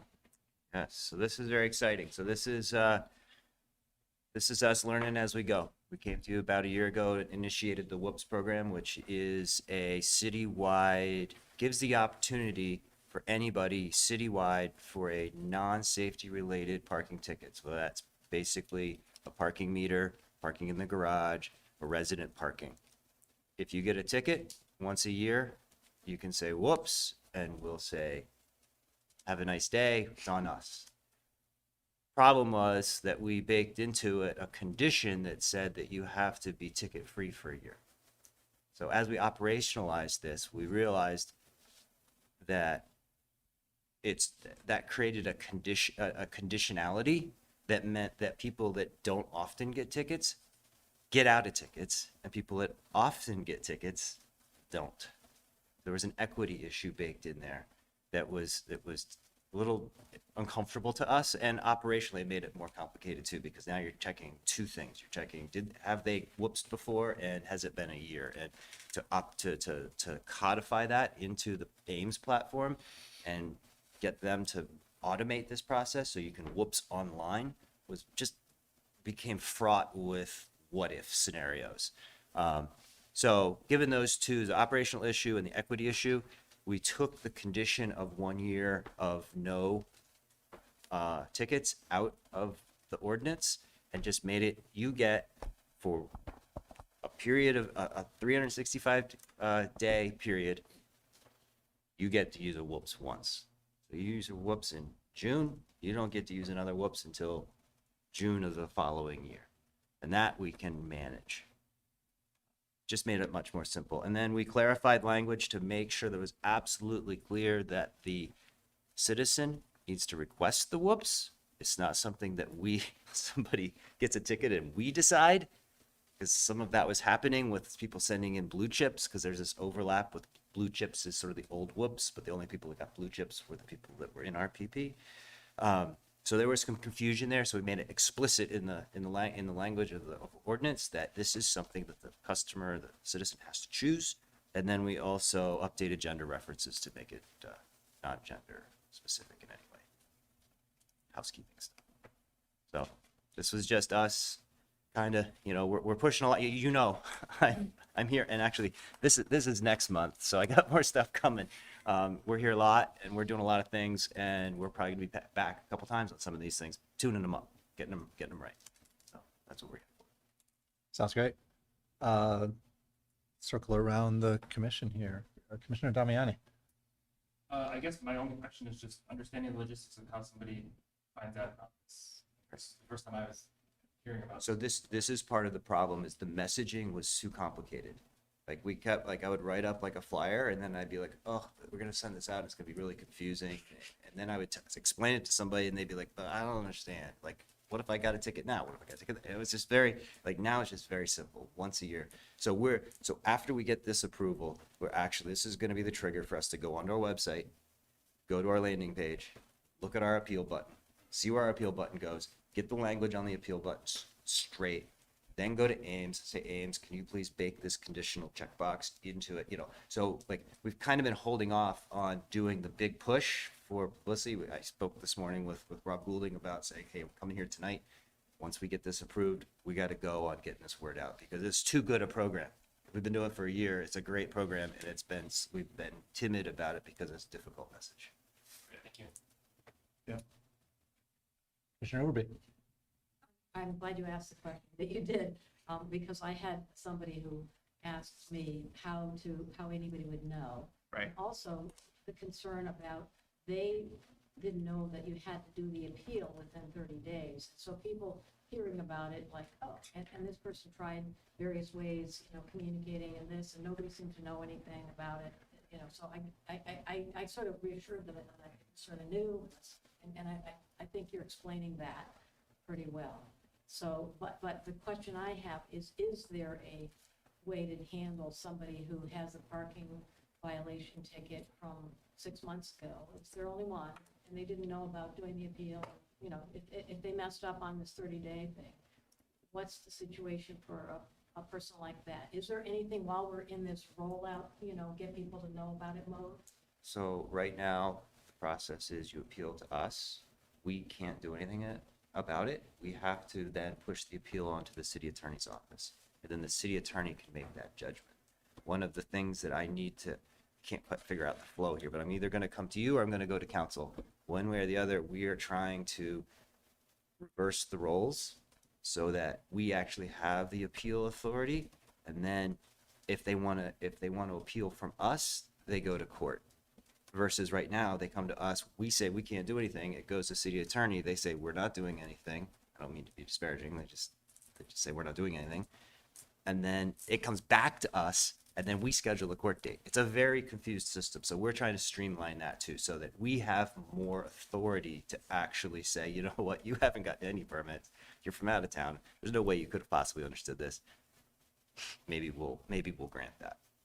We have to be careful when we have that appeal authority. I don't want to speak out of place because we don't have that authority now. But that's something we're cognizant and we're concerned about that very scenario. I think Commissioner Overby's question is just whether a 60-day ticket can be whoopsed. No, So if it's not with us, because whoops is something we can do. A 60-day ticket can't be whoopsed. It can go to the city attorney, and the city attorney can void it. They still get their whoops. It's not a whoops at that So the point. procedure would be sort of custom. At this point, I think that there may be people that are, like the fines for food. They're going to be going, wow, I really don't want this thing hanging around my neck. Well, how can I, unload this problem? Right. And so what can we do to help understand, somebody, so it sounds like what they have to do is they have to appeal it even though it's too late. So legally, they're not allowed to appeal at all. I mean, you're stuck, right? Right. So- Your appeal is automatically denied. Right, so you've appealed, you're 6 months later, you hear the whoops thing, and it's, oh, great, I'm gonna use that. You try to appeal it, sorry, 6 months is too long. Then it goes to the city attorney, sorry, denied. Then does it, so it is gonna cycle around, and maybe the city attorney will go, oh, yeah, the whoops thing, it's new, it's happening.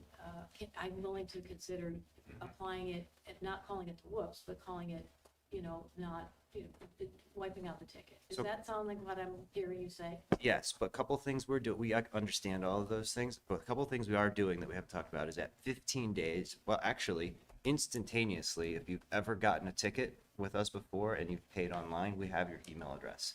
So if you get another ticket, instantaneously, you get an email that says, you just got a ticket. And then at 15 days, we're now sending out hard copy letters to people, to DMV addresses, so they're not always accurate, but we're sending out hard copy that says, hey, you got a ticket 2 weeks ago, you got to pay it in 2 weeks or you're going to get an additional late fee. And then at 30 days, we send out another hard copy. So It's before, improving to help people we're trying to get on it with the, it's just the cleaning up of these old ones that you're just trying to get out the door with and the fines for food and this. Right. That was the, and I think the one, you answered my question, which is about the visibility of how it works. It sounds like you're working on that. Yeah, we are. As it goes, so that we can feel like people won't go, oh, no, I just found out about it and it's 32 days later, kind of thing. Thanks. Thank you. Let's loop around to the phone. Commissioner Montano. Yeah, thank you for that report and this work. I guess my question is relating to the percent or like total number of whoops eligible tickets that were actually applied as such. Is this something that everyone is using and are aware of, or are there basically people who are paying this ticket who might not need to? And if you have any info on, like, as the year went on, if people kind of got wise to this and word got around, or if we got to do more on that front. It definitely gets used. I don't have any number on it, and part of it is it gets used when our staff coaches it to be used. Quite frankly, if somebody calls in and they say they want to pay a ticket, our staff steps in and says, "You can whoops this. You haven't gotten a ticket or whatever." But yes, we do need to get some analytics on its utility. I mean, because its reality is it's lost revenue for the general fund. This is general fund money, and we got to understand exactly how much we're giving away every year. But we don't have those numbers yet. All right, I look forward to that update at some future time for sure. Me too. Thank you. Commissioner Fox. Yeah, I just had one question about the program. I guess kind of related to what you're saying about like the revenue and the budget related to it. Like, what's the goal of this program then? Is it just to kind of be nice and give people that one off? And if that's the case, why not start with a warning for a first ticket? Like, I guess I'm just So the goal is educational. okay. And one of the things that I'm going to come back to you, I'm hoping for next month, we still got a few little hurdles. Hoping for next month is a first cut at a alternative towing approach to towing, because what this Whoops program actually does is think about what happens in resident parking. Right now we're not towing in resident parking for resident parking tickets, but we have the authority and actually the requirement. It's shall. We're just not doing it. So we need a robust program to deal with this. So right now in resident parking, if you get a ticket and we tow you, it's a $75 ticket for you and it's a $75 tow. And then you come in and you whoops it. We give you your we void your $75 ticket. And then who pays for the tow? We do, because we just voided your ticket. So this program actually creates a financial incentive for us to create an alternative towing architecture to minimize the amount of towing, because if it has the threat of being whoopsed, we are actually financially exposed. It's really interesting. Welcome to my world. This is what I do all day. Think about all these unintended consequences of decisions we make, But we really think this is a really good program beyond the feel good for it. We really feel like, being towed is sort of a gateway offense. It's a stepping stone or a slippery slope, whatever. I said I wasn't going to do any more metaphors. Come with a list of So metaphors. we are committed to towing less, but it is a reality of our operation is people get towed every day, all day. That's all from me. Thanks. Thank you. Commissioner Barr. Thanks. I don't know if this is a suggestion that you might have considered already, but one of the things that I know that I did up at UVM was we were able to actually print things on the ticket in addition to the citation, obviously, the fines, the infraction or whatever. You can put something at the bottom that might say whoops. With even a QR code or even on the envelopes. Right. I'm just saying that way, anybody who says I didn't get a chance to know this, well, my God, you got the ticket. Right. So I actually brought a ticket because we have wholesale redesigned how the ticket looks, and it now I can't see it because my eyes don't work, but most people can. It actually is laid out like a restaurant check. It says it says what the fine was, what violation you violated, what authority we had to tow your car, and what you did, what the fine is, and what the tow authority is. So it tells you exactly where to go in ordinance to find the exact language that got you towed. And then it actually says, so this is like what you did, and then this is the cost of the towing, and right underneath there's a link. Well, it's printed, but it's a link to the website that articulates the fee structure for towing. So when you land out at Spillane's and Spillane says you owe me $275, you can go, really? And you can look on the website and you can see how they calculated or were supposed to. So it's a double check for Spillane's, and I work with them, and they were happy to have that accountability right on the ticket. So we're being much more transparent about what you did wrong, why whatever, what ordinance was violated. So, but putting a reference to whoops on here is a really good idea. Yeah, even on the envelope too, because envelope's a little tougher because those are printed. We can change a lot of stuff on. Well, I know, but I mean, a lot of it you could just put like a QR code on that, and then you change the website. You don't have to keep changing each time the envelope, because once the QR code is there, it'll direct you to whatever link. Right. No, I understand.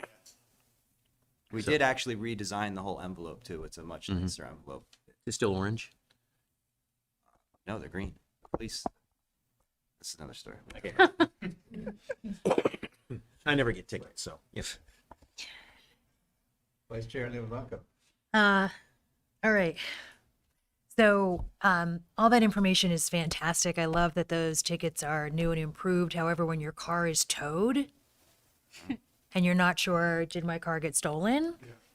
I know Jeff and Chip and we've had this conversation. Mhm. You don't know because you just think perhaps that your car was stolen. Why would it get towed? Because there's nothing indicating you didn't park in front of a fire hydrant. You know what street I'm talking about, and it's not the only one. And I know the whoops will not deal with the kind of overlay type street, which is not resident only parking, but it's parking on a residential street, or will it? It will, because it's a non-safety related, Okay. I So believe. this- Unless it's a safety related, I guess we'd have, this is one of the things, and this is what I committed to use. I would go through each one, and I've actually got a draft of, we've identified which ones we think are non-safety related, and we can actually create an alternative towing architecture so that you would get that.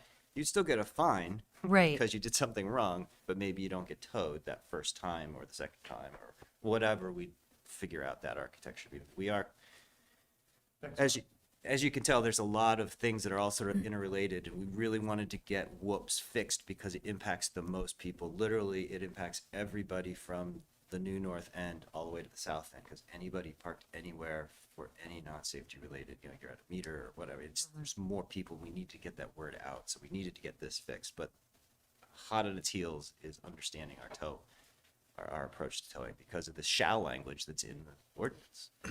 And we by policy from the administration have chosen to violate that ordinance and not tow in RPP because it's too impactful.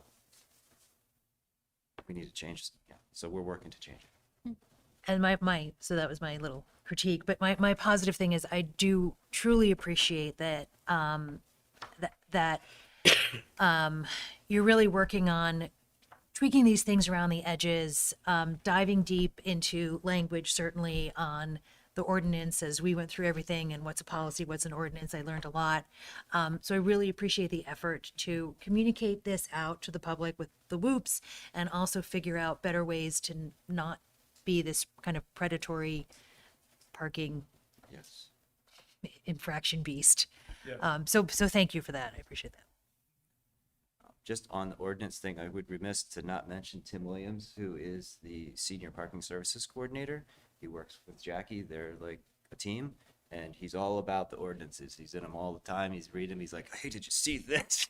So, I'm not going to take all the credit. He's been very helpful, and in the period between Leonard and Jackie, he really carried a lot of water for us. Great. Thank you. Great, thank you, and thanks for the update on everything from the info provided to the color of the envelopes.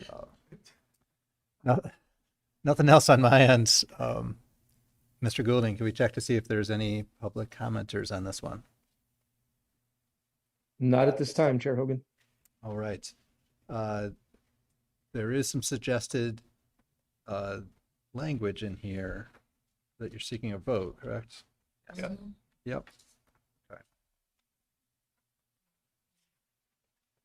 You may notice that the structure of these memos has changed a little. The request of the city attorney to have a request up front, then explain the situation, and then have the motion at the rear. We used to have the motion up front. Just calling that out so nobody's confused. I like the flow now. We found it. I can. Because I found it. Well, I would welcome a motion if anyone is so inclined. I'd like to, okay. I'll make a motion for the staff recommendation. I'll second it. All right, Sorry. so we have a motion from Commissioner Damiani and a second from Commissioner Barr. Thank you for that.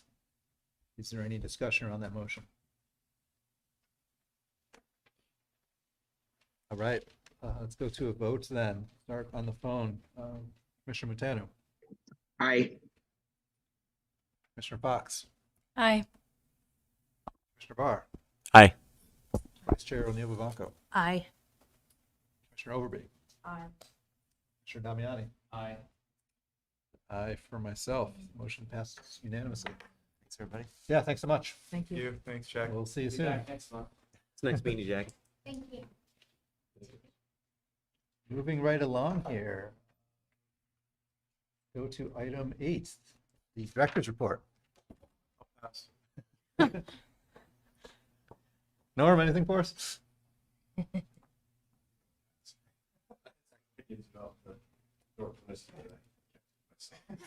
I thought it was a recycle of totes that you might have. All right, bring it to Commissioner Communications then. Start to my left here, Commissioner Damiani. Just two things. I don't want to, I figured Peggy will talk about this, but I just wanted to thank Peggy and the two DPW staffers that attended an event that Peggy helped organize, BCL and youth and seniors. An opportunity to attend my day job, and it was very helpful and very engaging, and took that information back to my organization that I work for. The other thing is just around, again, related to the discussion this evening around North Winooski, just for sort of a push in the future for more work around the pilot project, sort of testing out. I know that was something that was recommended, I think, as part of the smaller park management committee, and didn't end up happening, but just like to see that happen, I think, especially as we look to like the Great Streets project for Main Street, and other similar projects. Thank you. All right, Commissioner Overby. I just wanted to mention, first, you may have already heard about the proposal to name the Shelburne Roundabout Tony Reddington Memorial Roundabout. And I don't know what might need to be done to make that, something that our commission could also endorse. I could get the language, I guess, from the NPA that made that recommendation, but based on the huge contribution that Tony Reddington made to getting that roundabout done, and also communicating that, educating as a commission, be on record as supporting that, naming of that. The second thing I wanted to mention, I mentioned about the your recycling toter coming to be required on May 1st, and I did make note of helping people at the Board 2 pre-MPA meeting and know that deadline is May 1st. But it occurred to me that I wasn't very clear about the fact how easy it is to go to your website and place an order. The cost, $10 for the small one. So I just wanted you to maybe for the people that are watching to know that is an easy thing. Go to the website, fill in the form. You can pay by a check. You can pay by, I guess, other methods as well. But I had quite a few people that were just not, they were feeling surprised by that May 1st deadline. And I just think, I know it's a lot of philosophy on it, but I just wanted to make sure that that was mentioned in this meeting, and as many times as possible. Whenever you see somebody on a recycling day with the little small blue bin, knock on the door, say, hey, it's going to be a usable thing after. And also, I wanted to mention that I was told, I put mine out, they said you could recycle them, but you can't recycle the bin that you have unless you bust it up and stuff it into your bin. And that wasn't obvious to me. Okay. It was still sitting there. Yeah. Didn't get recycled, but you could use it for your own purpose, which I think maybe more people are using.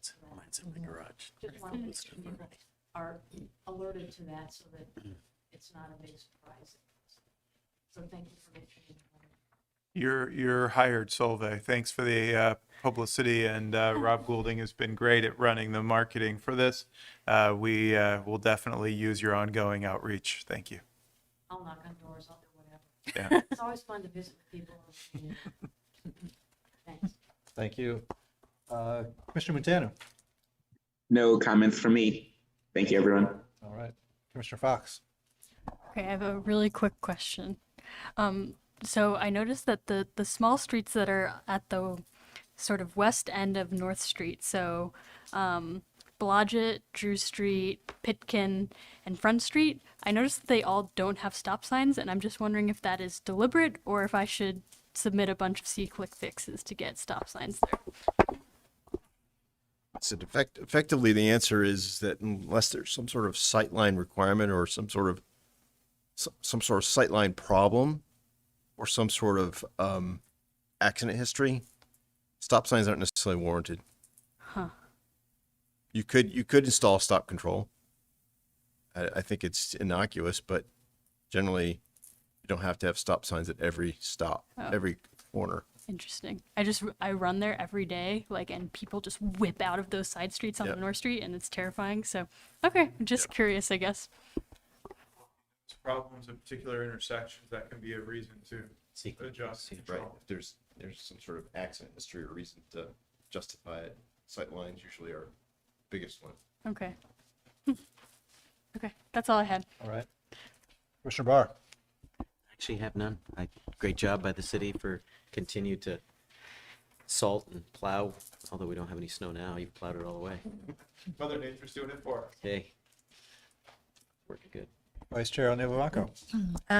Okay, not to bludgeon the recycling toters thing, but just I was going to ask how you're going to reach landlords, and I see here that you're going to include postcard mailers, BED bill insert, social media ads, front porch forum, and more.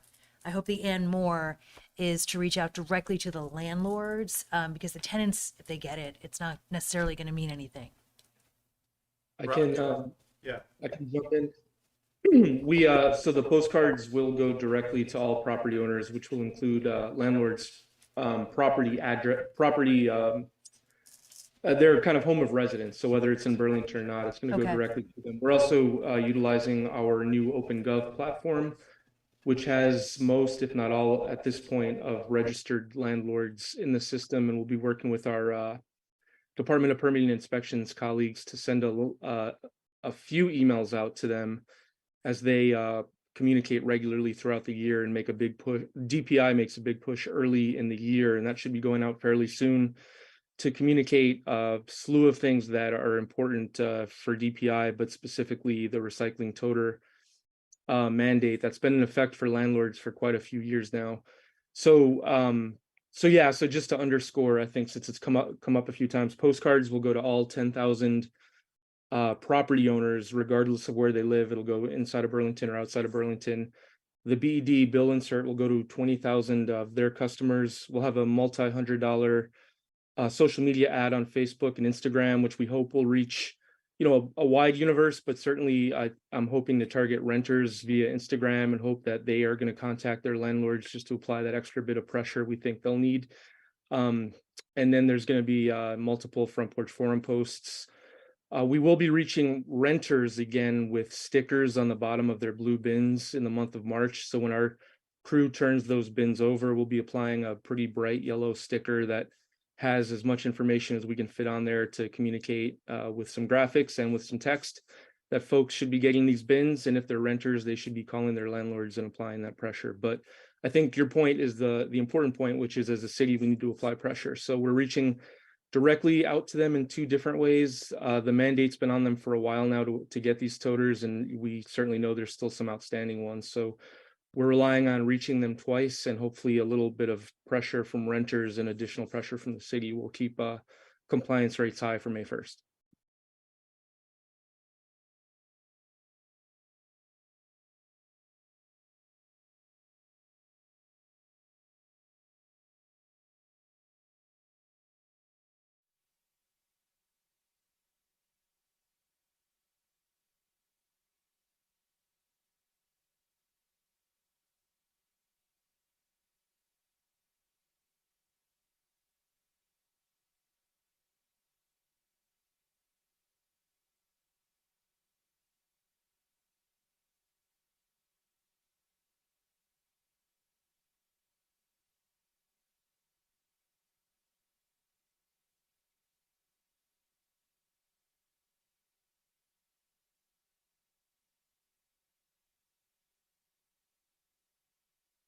Worked with the fourth graders. It was so informative. If those folks could have been here tonight, talk about North Winooski Avenue, that equity piece they would have really been able to bring it home. So I want to thank Director Spencer for allowing two staff to participate in that and really engage in the comments. We were with the seniors who were very vocal. And even as we wrapped up, they're grabbing any person possible to lend a couple more comments, which is really valuable. And now we have to figure out kind of what we do. But that kind of engagement was fantastic. So thank you. Yeah. Nor's team was happy to participate and will continue. Good. I And wanted to be there, but I was dealing with Parkway. So this would have been better, really. And then one final thing is Cliff and Prospect Street. There's this fantastic desire line as you are heading up Cliff Street to cross Prospect to get to the sidewalk right across from Redstone Green. It's used more frequently, and it's I think safer because of the sight lines, rather than there's a mid-block crossing at the gate of the Redstone, the north exit, of the Redstone campus. Because of parked vehicles there, you actually have to walk out into the street as people have just accelerated off the stop sign. So I don't know. Can I get a petition? petition. Just put it out. Click fix. Anyway, so I don't know. There's not a curb cut on the other side, and there's not a crosswalk. Yeah. Sounds bizarre. I have a picture. You should share it with me after we get I done. will. Thank you. So And I better understand it. okay. And thanks all for your work in these freeze thaw slush season. Thank you for that. Second, that unofficial crossing with no curb cut at the top of Cliff, as I use that, including back in the day with the stroller pushing down it, because it's There's a an lot of, obvious place to cross facing the cliff. Crosswalks that replaced the driveways, this, that, and the other thing. And over the years, we've tried to eliminate those and do what is really kind of by standard necessary for meet ADA requirements. So yeah, they exist out there. We're just knocking them out as we go. Yeah. Good.